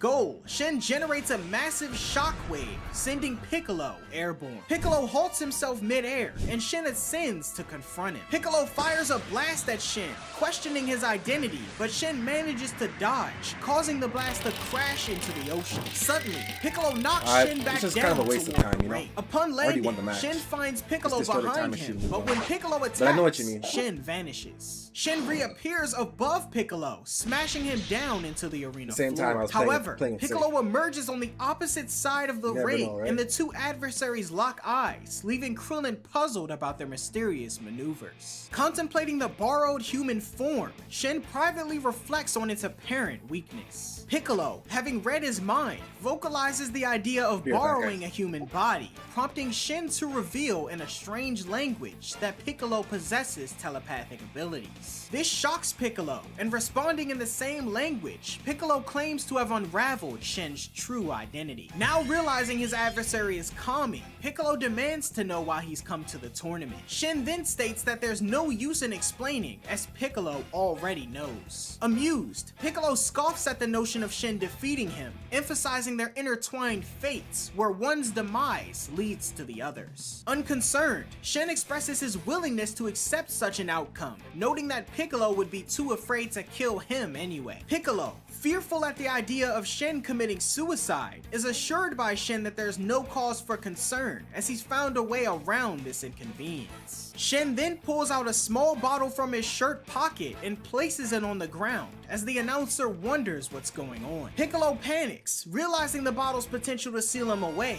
and Shen declares the initiation of the evil containment wave. This revelation surprises everyone but Goku, as waves of magic swirl toward Piccolo. However, rather than succumbing to the technique, he smirks and proclaims the reverse evil containment wave. The magical force reverses its course, now targeting Shen, much to the shock of Master Roshi. As Shen, powerless to move, is watched by Goku and the others, he expresses his surprise to see that Piccolo managed to counter such a technique and vows to return his borrowed body before it's too late. Kami then emerges from the borrowed human body, urging Goku not to worry about his demise and to rid the world of Piccolo. Following Piccolo's guidance, Kami is directed into the small bottle, and Piccolo seals the top. With a triumphant smirk, Piccolo holds the bottle as the onlookers react in shock, asserting that with Kami now sealed away, he has no weaknesses. Piccolo revels in sealing away Kami, and the announcer begins a countdown on the fallen Shin, who's left lying face first after Kami's departure from his human body. The count reaches 10, declaring Piccolo the winner with his mysterious technique, securing his spot in the finals. Goku, astonished by the fact that Kami is trapped in the bottle, privately voices his disbelief as the announcer tends to the incapacitated individual. Applause ensues as the nerd, having regained consciousness, rejoins the audience, questioning if he had just participated in the Tenkaichi Budokai. His child admires his strength, much to his confusion, and the announcer announces a 10-minute break before the grand finals. As Piccolo makes his way backstage, Goku urges him to hand over the bottle, but Piccolo refuses and instead swallows it, claiming Goku would have to kill him to retrieve it. However, killing Piccolo would result in Kami's demise as well. Piccolo walks away, laughing at his advantageous position, and Master Roshi appears, questioning the situation. Tien wonders what's going on as well, expressing disbelief that Piccolo could just be an ordinary member of the Demon Clan. Goku then answers their questions, stating that the identity of this individual is the Demon King Piccolo. Shocked, Tien states that Goku killed Piccolo 3 years ago, but Goku recounts Kami's explanation about Piccolo being born from an egg just before Demon King Piccolo's death, and states that this Piccolo and the Demon King Piccolo are one and the same. Goku then says that from what he can tell, this reincarnation is even stronger than his predecessor. Yamcha and Tien recall seeing Piccolo emerge from Shen's body during the evil containment wave,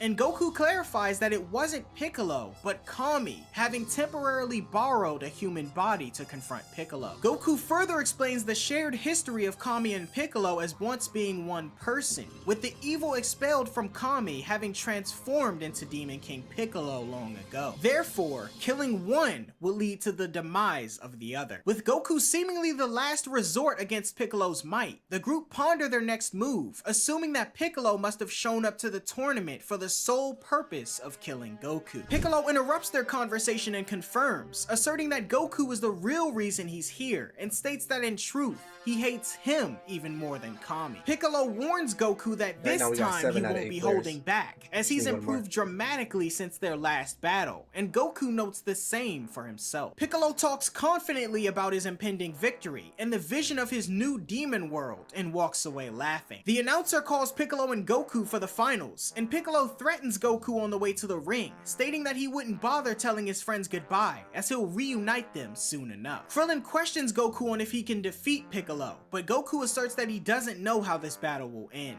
Moving his way into the ring, the announcer begins the commencement of the finals with excitement, but knowing the truth of the stakes, Krillin expresses concern. As the combatants stare each other down, Piccolo challenges Goku to prepare for his death as he removes his mantle. The announcer declares the commencement of the finals of the Tenkaichi Budokai, and Goku and Piccolo charge toward one another. The explosive final round begins as Goku and Piccolo skillfully block each other's strikes. In a swift move, Piccolo delivers a powerful headbutt, sending Goku flying across the ring. Despite the force of the impact, Goku manages to land on his feet. Piccolo, seizing the opportunity, flies over to attack from behind, but Goku counters with a well-placed kick, causing them to disengage momentarily. As the battle continues, Piccolo extends his arm, only for Goku to catch it and toss him into the air. Piccolo attempts to slow himself down mid-air, but Goku skillfully unleashes a shockwave attack, pushing Piccolo backward. Goku leaps over him, and Piccolo cunningly clenches his fist. Suddenly stopping himself, Piccolo fires a blast downward, hitting Goku with a devastating attack head-on. This sends Goku plummeting toward the ring, and Piccolo quickly follows suit, shooting another blast with his other hand, and unleashing a barrage that connects as Goku collides with the ring. The impact leaves a substantial hole in the ring,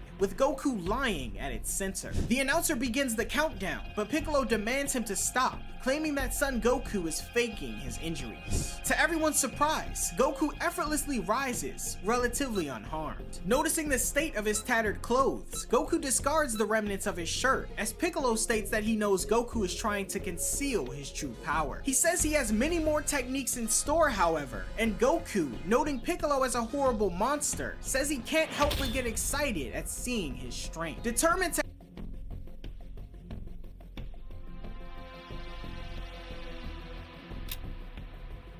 The level our teammates. Who's Z players?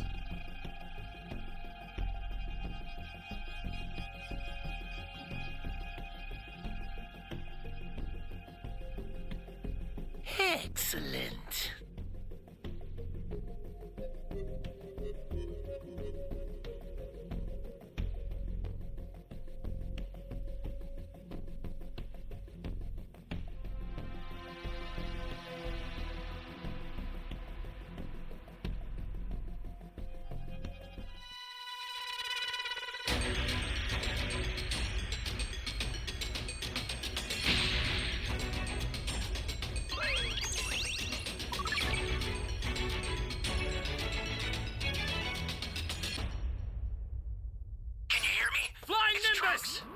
I've set a super time machine, as well as a crate of supplies.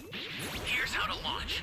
Find the power keys, then place them in the right spots.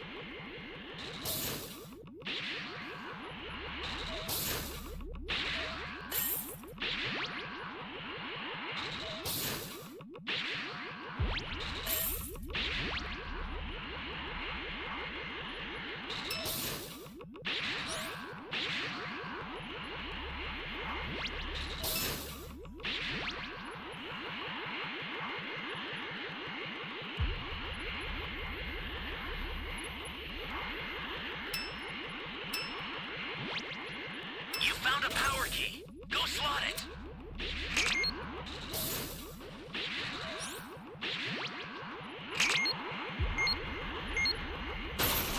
Hey, great! You found another power key. Use it quick.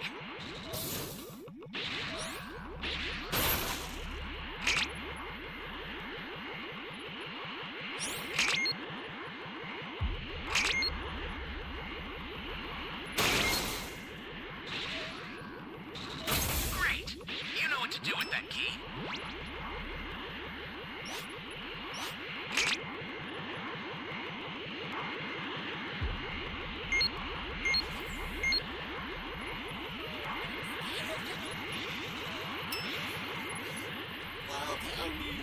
Nope.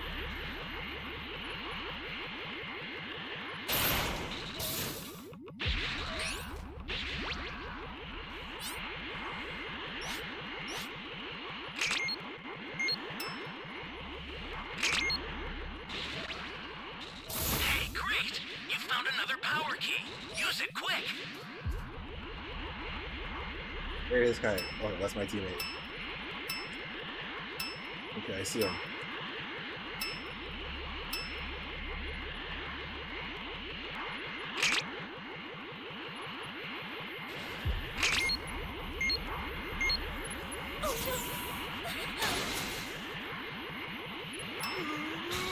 That's a new power key.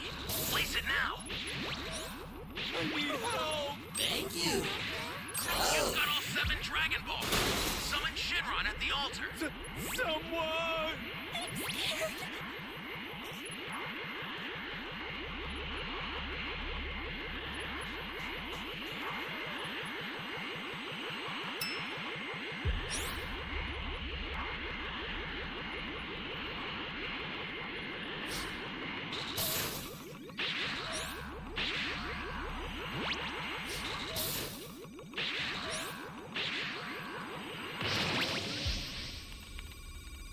The startup system for the super time machine is ready. Head Damn, bro.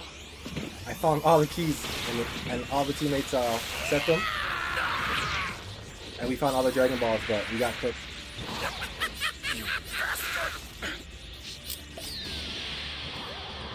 You guys better revive me. Now understood.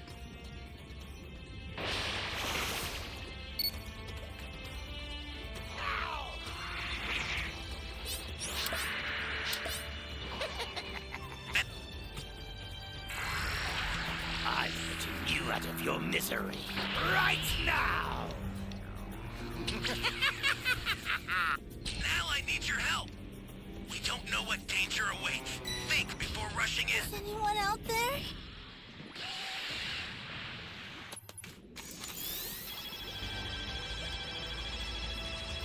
I lost one of my stuns.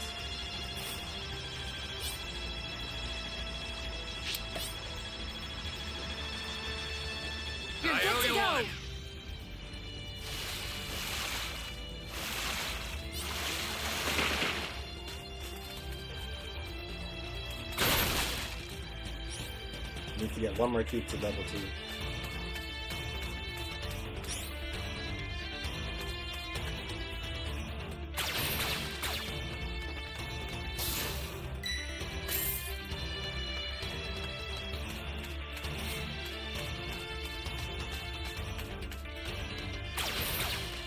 Flying Nimbus!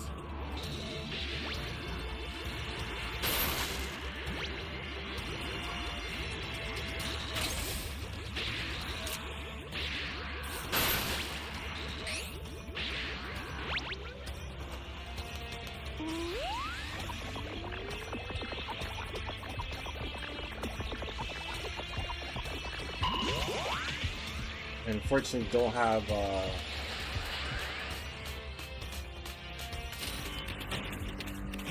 a soda. So I just have to wait.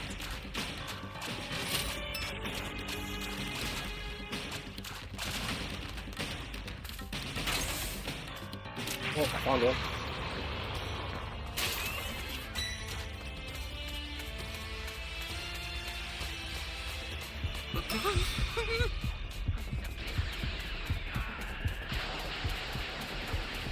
Oh man.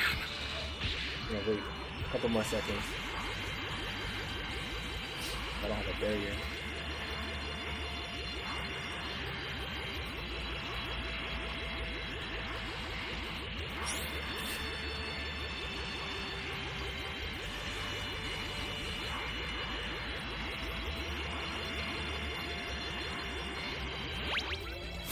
You're done!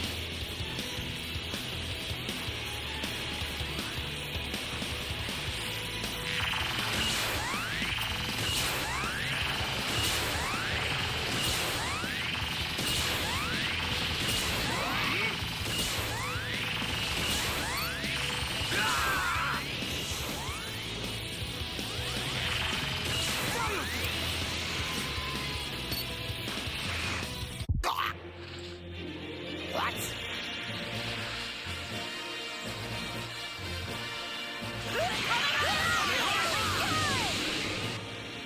Not possible!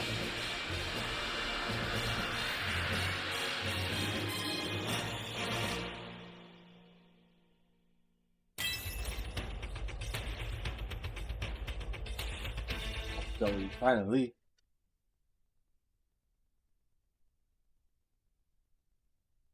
To escalate the intensity, both Goku and Piccolo decide to unleash their full power and charge at each other once more. Engaging in a rapid exchange of blows, Piccolo and Goku clash multiple times before locking hands in a test of strength. Piccolo attempts to utilize his eye beams, but Goku skillfully ducks and retaliates by swinging his feet up, delivering a powerful kick to Piccolo's face and pushes him back. Seizing an opportunity, Goku disappears, leaving Piccolo waiting as the crowd and everyone else falls silent. Piccolo then suddenly screams aloud, delivering an elbow to the reappeared Goku as he crashes to the tournament's wall nearby. The impact causes the wall to shatter, surprising Krillin and the others standing nearby. Despite the rubble, Goku is nowhere to be seen, but he emerges behind Piccolo and kicks him across the ring, much to everyone's surprise. Piccolo ascends into the air, furious, and announces his intent to obliterate the entire arena. Realizing the implications of such a ferocious attack, Goku urges everyone to get away, but notices there's little time to react as he leaps into the air. Goku catches Piccolo's attention, who fires the attack at him immediately,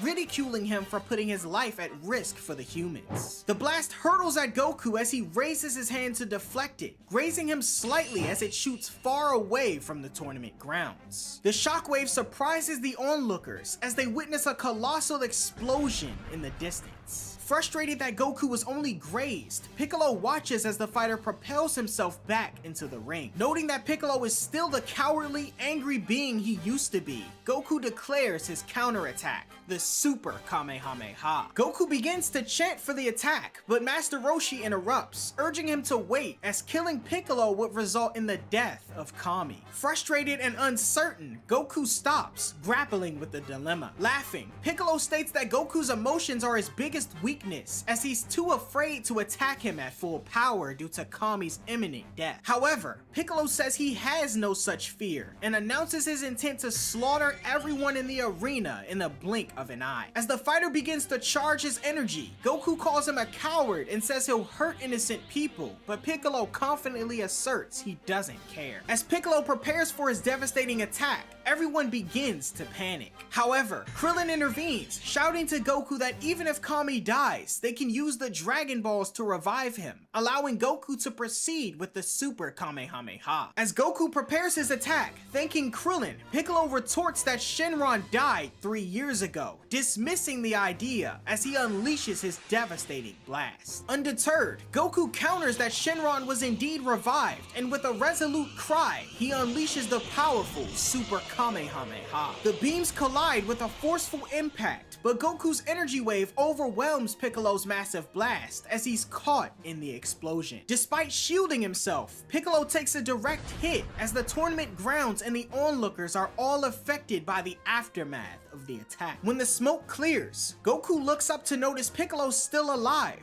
but visibly battered with torn clothes and seething rage. Descending back to the ring, Piccolo impressively withstood Goku's Super Kamehameha. Having had a taste of true fear, Piccolo grows angrier, asserting that he can never forgive Goku and will beat him within an inch of his life. As the announcer notes the amazing course of events taking place, he suddenly pauses in confusion as he and the crowd notice this fighter looks oddly familiar without his cape and turban. Launch points out the resemblance to Demon King Piccolo, and the sentiment is echoed by the rest of the onlookers. In that moment, Piccolo himself declares that it's only natural he resemble him, as he's the reincarnation of the great Demon King Piccolo. This revelation shocks the crowd, as Piccolo elaborates on his intention to conquer the world once Goku is killed. This prompts a mass exodus of the audience, as they all scream in fear, recounting the events of the previous Demon King's rule. In an instant,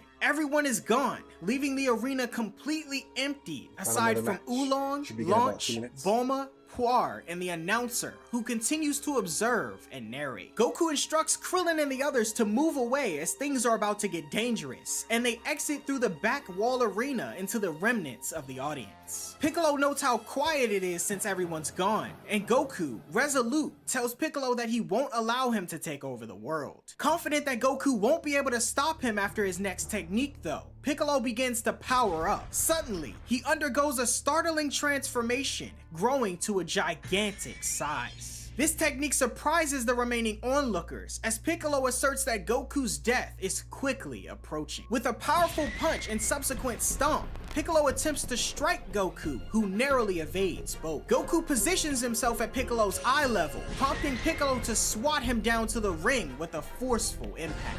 As Goku lies on the ground in pain, Tien offers assistance, but Goku declines, recognizing that if he accepts help from his friend, he'll be disqualified from the tournament. Piccolo points out Goku's foolishness in denying assistance, as Master Roshi notes that even with Piccolo's size, he's just as fast as he was before. Undeterred by Piccolo's increased size, Goku remains unfazed, and Piccolo retaliates with a mouse blast directed at Goku. The blast triggers an explosion, but Goku skillfully dodges by darting through Piccolo's legs. Leaping up, Goku delivers a swift kick to the back of Piccolo's leg, causing him to lose balance. As Piccolo lands on the arena floor, Goku seizes the opportunity as he grabs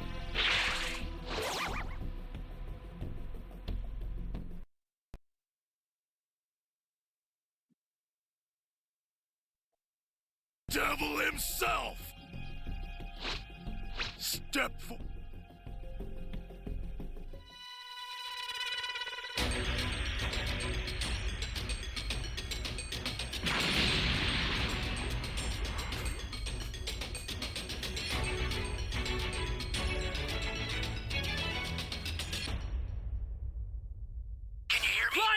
Trunks.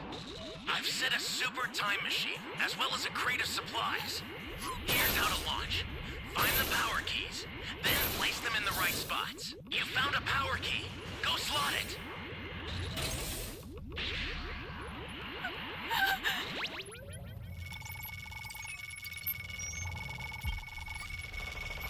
Thanks.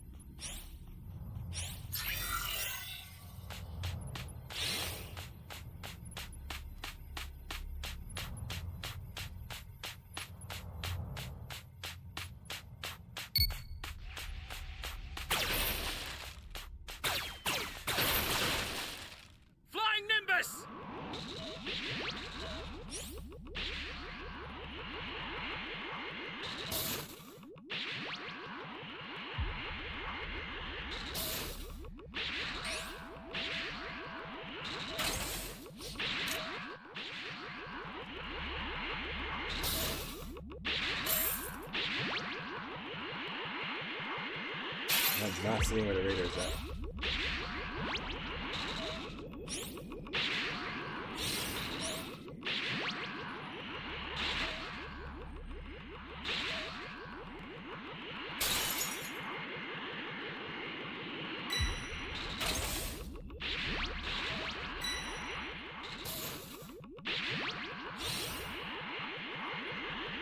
You said? Hey, great! You found another power key. Use it quick.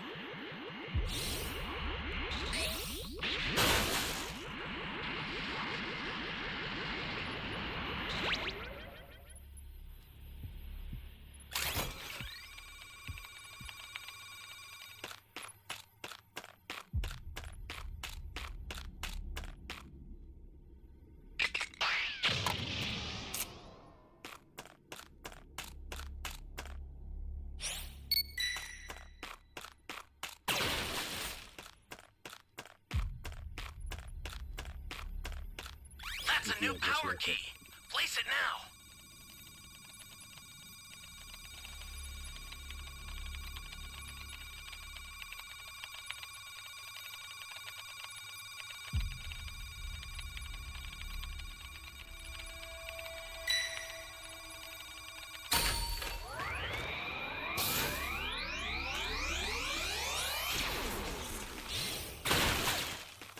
Welcome. Thank you. Close. Great. You know what to do with that key. Flying Nimbus!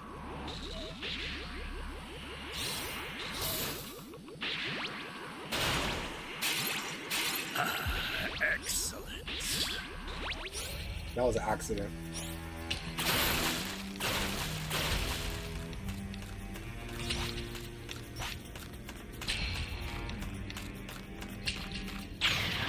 Give me a few more cues before I can get to the other three. That's why I'm just wasting some time right now. Trying to find some.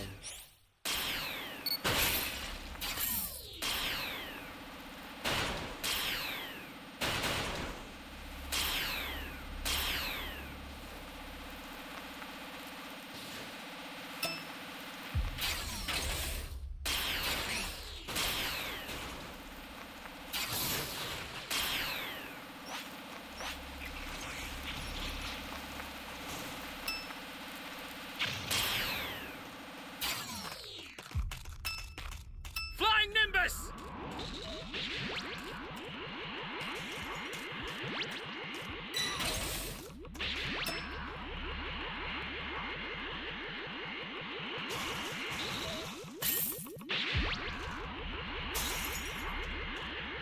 There's a box right there.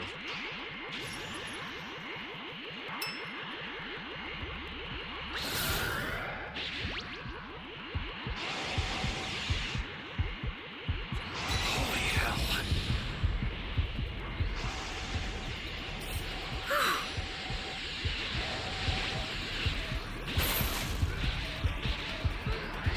An ally needs your help. You don't know what danger awaits. Think before rushing in.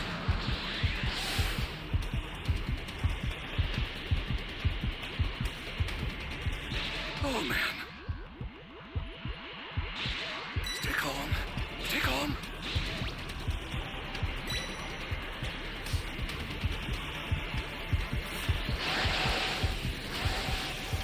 Oh man.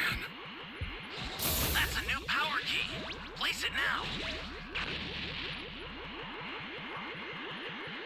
Do I save him or go plant the key?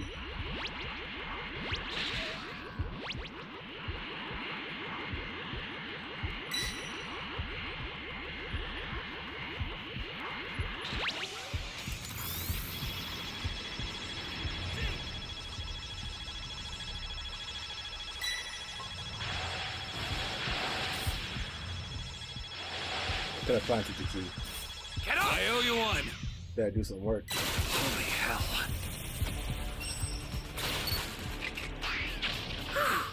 Yeah, take a drink for me. You want it? No.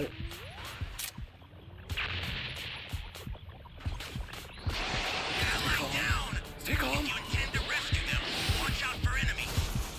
Oh man.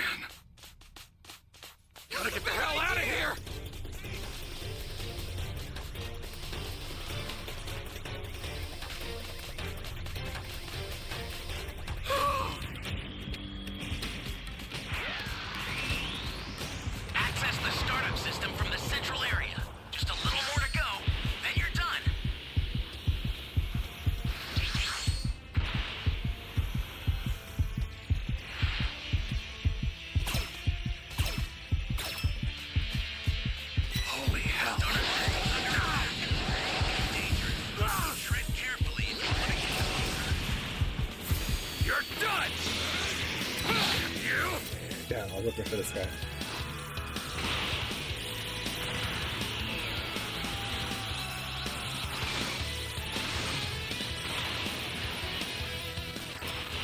I sent you a super transfer.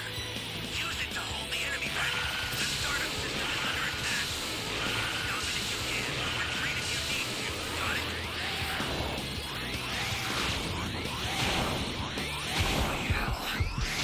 Bastard!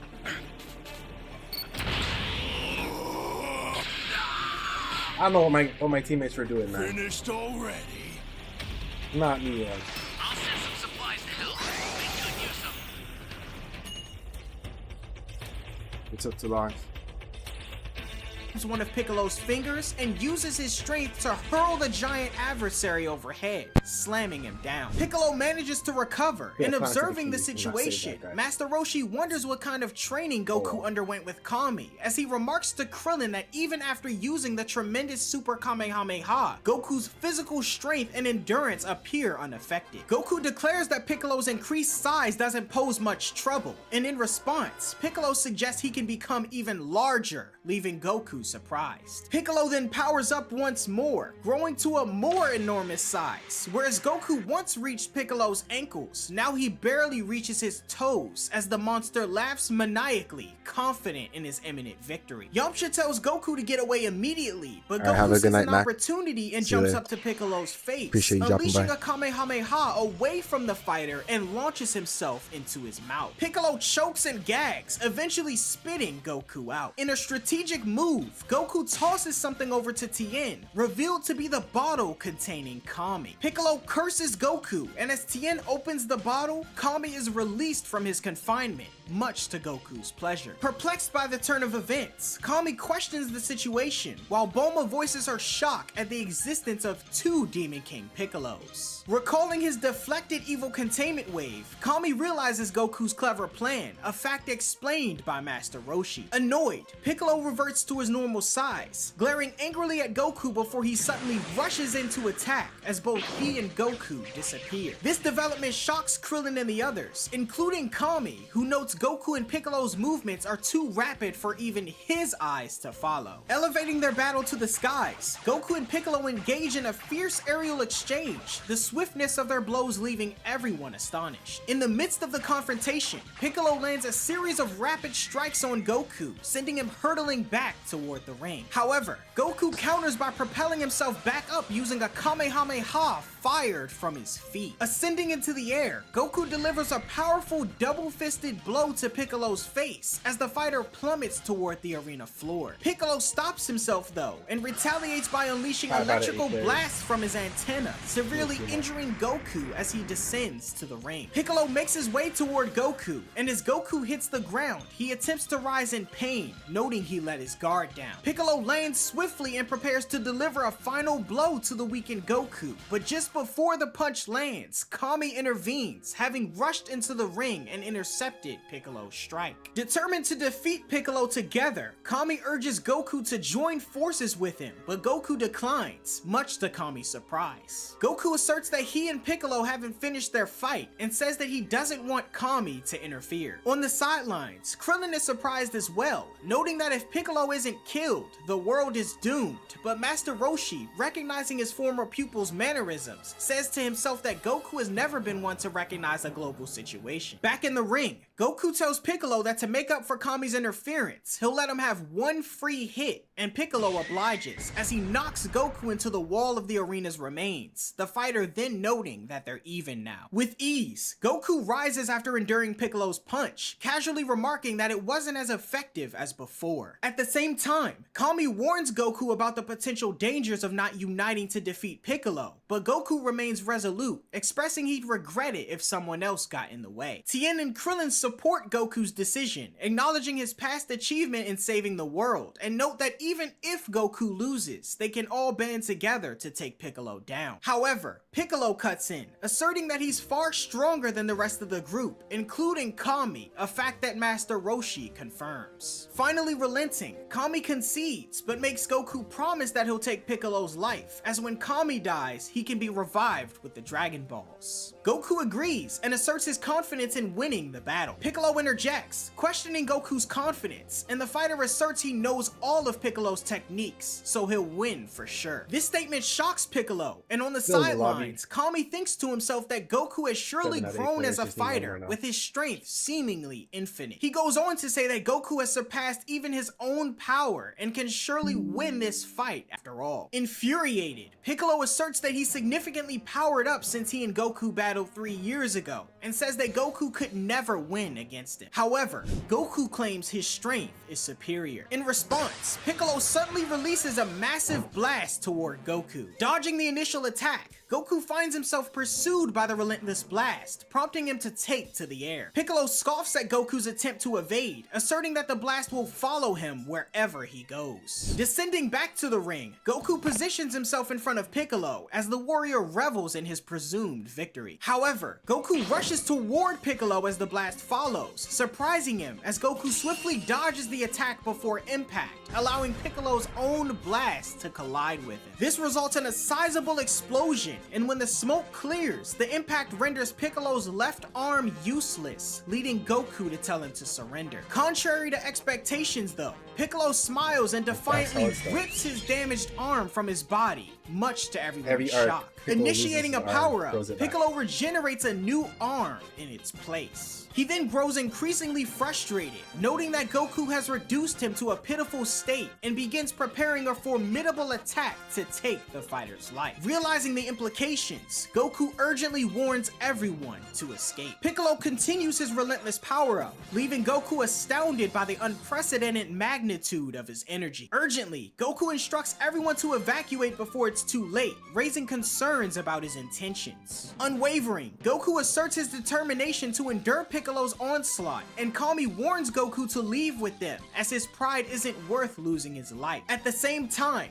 Piccolo finishes powering up. As time runs out for escape, Tien takes action, unleashing a tri-beam to create a sizable hole in the ground for everyone to seek refuge in. Amid the chaos, Launch, angered by Kami's reluctance to leave Goku, kicks him into the protective hole. Goku charges up, readying himself for the impending clash, and Piccolo finally releases an overwhelming shockwave, triggering a colossal explosion that decimates the entire island. The location is left in ruins, the ring tiles obliterated, and when the smoke clears, Piccolo believes he's emerged victorious. However, to everyone's astonishment, Goku remains standing, remarkably unscathed by the devastation. Climbing out of the protective hole, the onlookers cheer for Goku, defying Piccolo's assumption of victory. Addressing Piccolo, Goku declares that he's depleted all of his ki with his massive attack, confidently asserting that victory now belongs to him. Charging up slightly, Goku readies himself for his counterattack, as Piccolo nervously questions what the fighter is planning to do. With little words now exchanged, Goku swiftly advances, elbowing Piccolo in the face and following up with a flurry of powerful kicks that force Piccolo to cough up blood. Goku then charges forward and relentlessly unleashes a powerful punch to the gut that leaves Piccolo writhing in pain. With his opponent now downed, Goku proceeds to ascend into the air, where he charges up a colossal Kamehameha. Realizing the devastation to occur, everyone gets down as Goku lets out a mighty cry and unleashes the massive blast, scoring a direct hit on Piccolo and triggering a massive explosion. As the smoke dissipates, Goku gracefully returns to what's left of the arena as he stands in front of the sizable crater he made, while Piccolo lies in the center unconscious. Urging the announcer to start the count, he rushes over and assumes Piccolo dead, but Goku asserts he's alive, and Kami confirms. The count then begins, with everyone anticipating the match's conclusion. 1, 2, 3, 4, 5, 6, 7, 8, 9.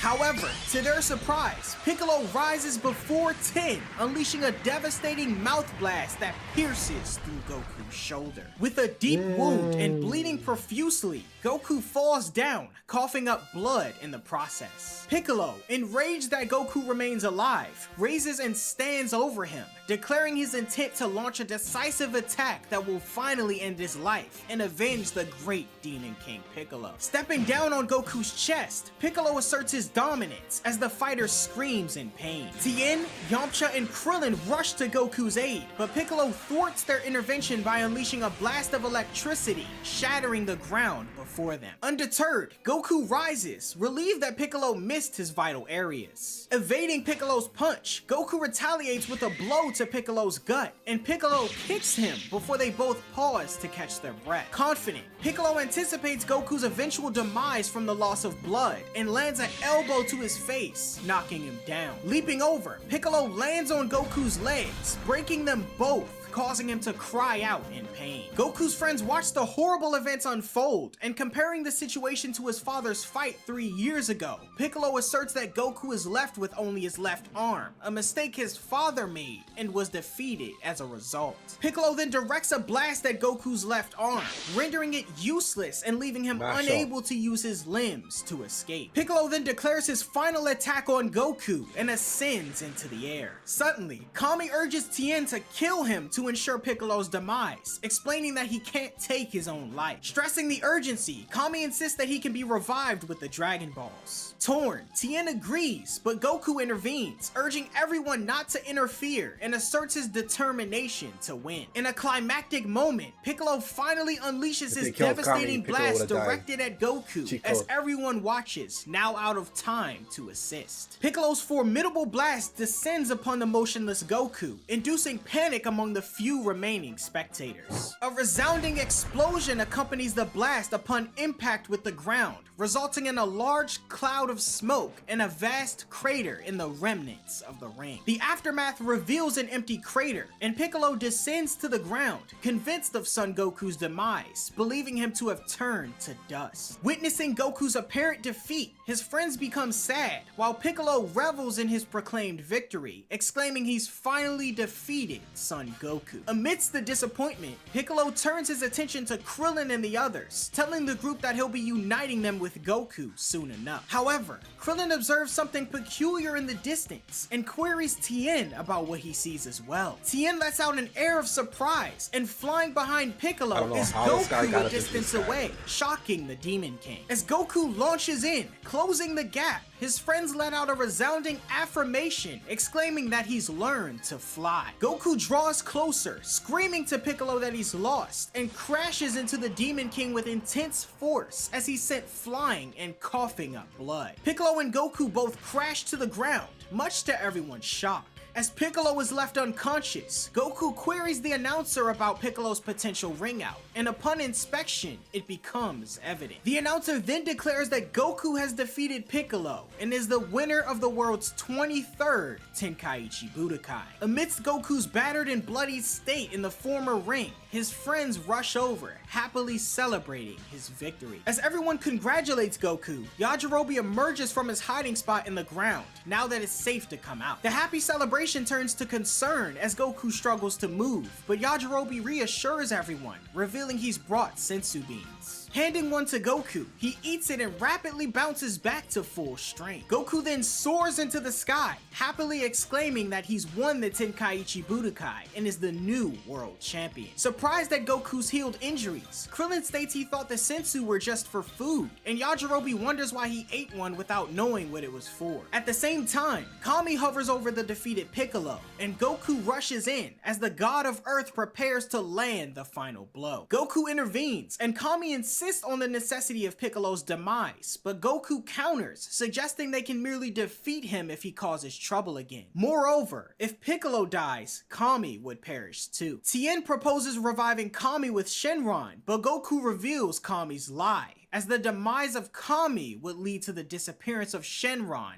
and the Dragon Balls. The others question if this is true, but Kami falls silent and acknowledges his unsuitability for the role as Earth's guardian. He states that he's the reason Piccolo exists in the first place, and with his counterpart having already surpassed him in strength, He doesn't deserve to live. Master Roshi, however, disagrees, stating that the world is now at peace and that the existence of relationships between Goku and the others is owed to Kami and the Dragon Balls. After composing himself, Kami tells Goku he's fortunate to have someone as wise as Master Roshi, and in a magical gesture, Kami fully restores Goku's outfit, highlighting the excellence of the Turtle School. Goku then calls for another sensu from Yajirobe and feeds it to Piccolo, much to everyone's horror. Ingesting the sensu, Piccolo rises, fully healed as everyone runs away, questioning Goku's intentions. Goku tells Piccolo that if he dies, Kami will die as well, and laughing at Goku's perceived foolishness, Piccolo notes that he'll be back for him and his friends soon, and departs with laughter. Goku, however, thinks to himself that no matter how strong Piccolo gets, he'll always be one step ahead. Bulma reflects on Goku's growth since their first encounter in the mountains, and Chi-Chi rushes over, embracing Goku, who'd everyone forgotten is newlywed. Kami then offers Goku the position of Earth's guardian, but he declines, stating he'd be completely bored. Chaozu, bandaged but glad to see Tien is okay, joins the scene. Despite Kami's persistent request, Goku playfully sticks out his tongue and calls for the flying Nimbus. And so, with Chi-Chi by his side, the two board and take off, bidding their friends a goodbye for now, and conclude the story of Goku's youth. The 23rd Tenkaichi Budokai is arguably one of, if not the best arc in all of OG Dragon Ball. It not only intertwines characters from past parts of Goku's journey, but is filled with intense combat between said characters, and ends with a beautiful transition to the story of Dragon Ball Z. But what did you think of this arc? Did you enjoy it? Let me know down in the comments below. Thanks so much for watching. Don't forget. What's up, y'all? It's me again, back with another arc video, and today Cowboy to threaten him. Goku, defiant region. He halts by a river for a refreshing drink and consults the dragon radar given to him. Region. He halts by a river for a refreshing drink and consults the dragon radar given to him by Bulma. The device indicates a Dragon Ball situated northeast, and Goku takes off to investigate. Meanwhile, at two capsule houses with a pickup truck parked outside, a cowboy awakens. A man in a trench coat donning a scarf informs him that it's already 8 o'clock, and the cowboy addresses him as Silver. Silver instructs the cowboy to get to work, and he hops in the truck with a wolf-like companion. Silver discloses that someone named Commander Red has tasked them with swiftly locating a certain artifact, mentioning that one of their other squads has already found one yesterday. Silver tells the two in the truck not to waste time, as if they don't find what they're looking for, they'll all be killed. The truck departs, and Silver reveals that the sought-after item is a Dragon Ball. The cowboy, frustrated about searching for a small ball in such a vast area, rummages through the bushes.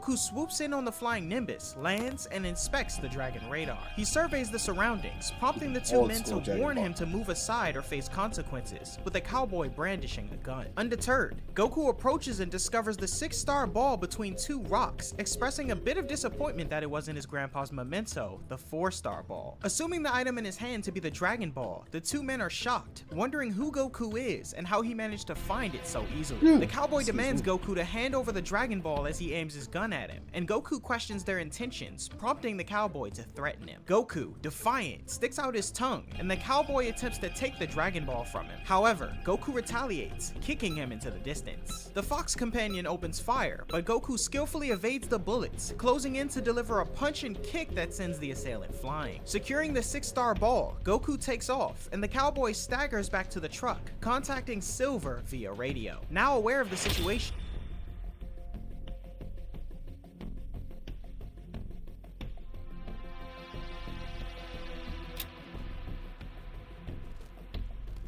Kakarot! Kakarot! Here's a little something for you. Kakarot!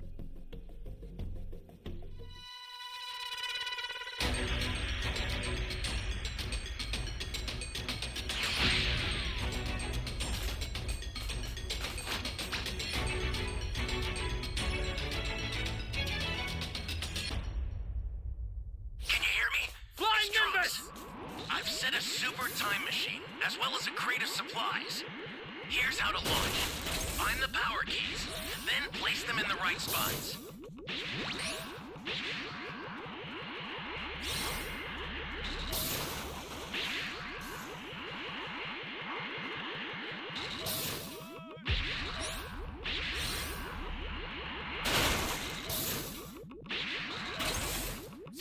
Someone! You're a big help. Gotcha.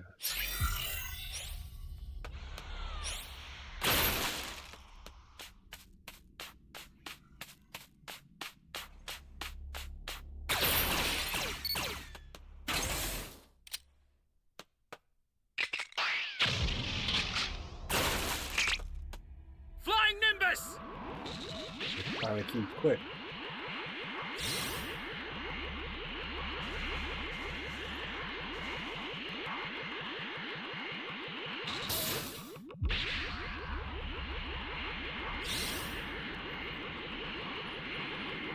You found a power key. Go slot it.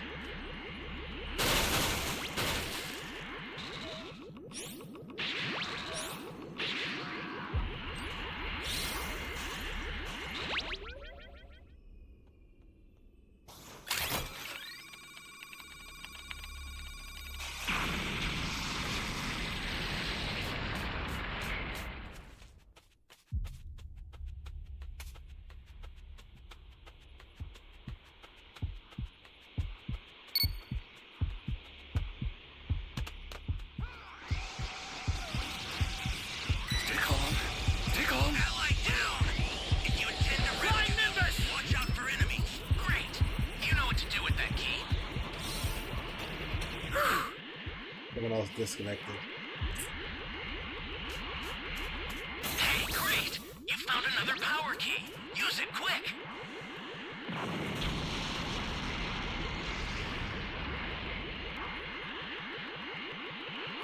Well done.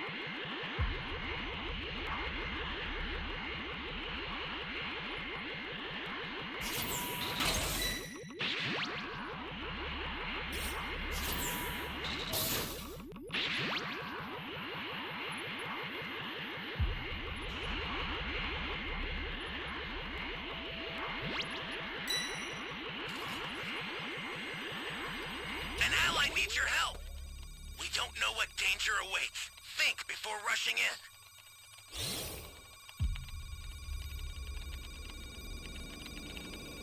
That's a new power key. Place it now. Flying Nimbus!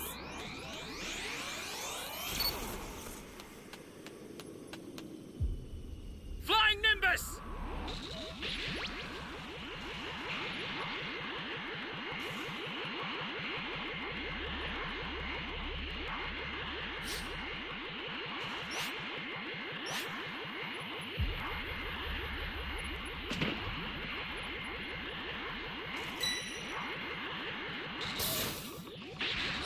Trying to find the secret. Stay calm.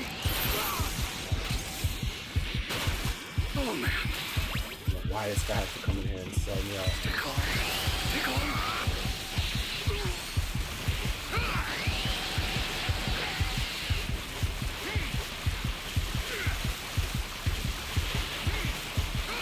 Ally down!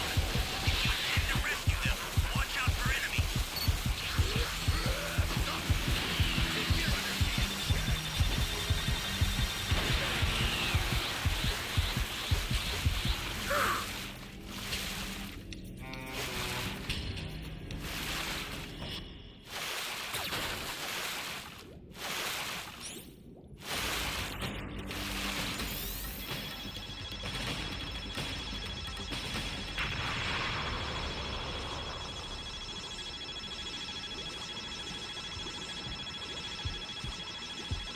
Get up! I owe you one.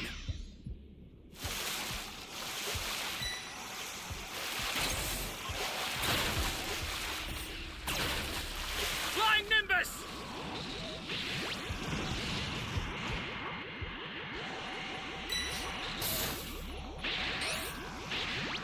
An ally needs your help. We don't know what danger awaits. Think before rushing in. Great. You know what to do with that key.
hell? Flying Nimbus! Oh man. This is bad. Somebody's down. Exercise extreme caution if you're going to help them. The startup system for the super time machine is ready. Head there now. The last two players crashed.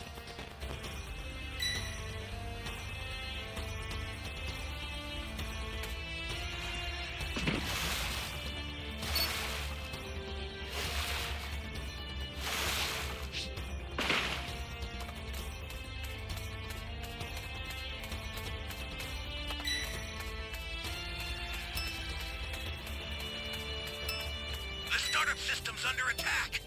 It's dangerous, so tread carefully if you want to get closer.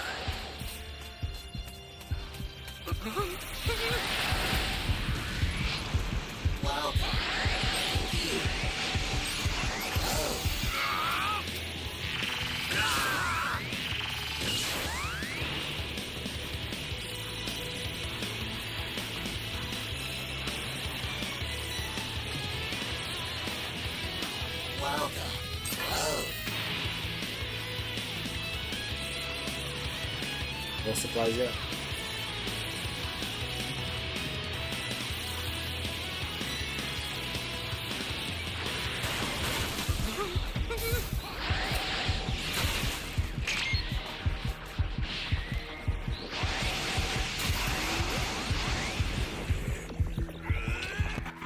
I'll send some supplies to help. Make good use of them.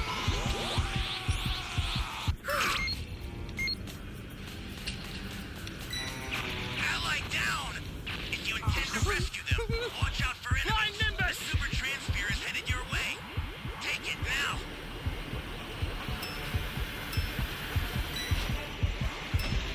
I was going for it. The startup system is under attack.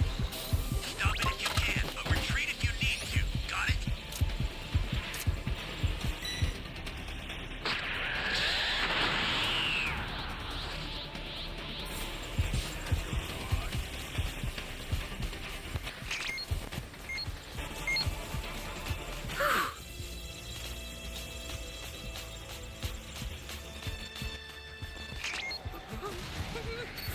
You're done! Solar Flare!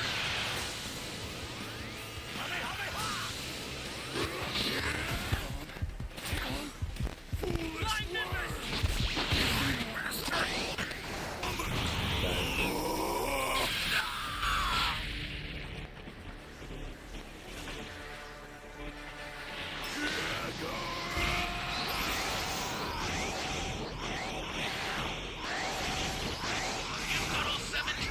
Alright guys, I'm gonna end the stream now. If you stayed this long, I'd like to say thank you. Please give the video a thumbs up, subscribe, and I'll see you guys tomorrow. Have a good night. Peace.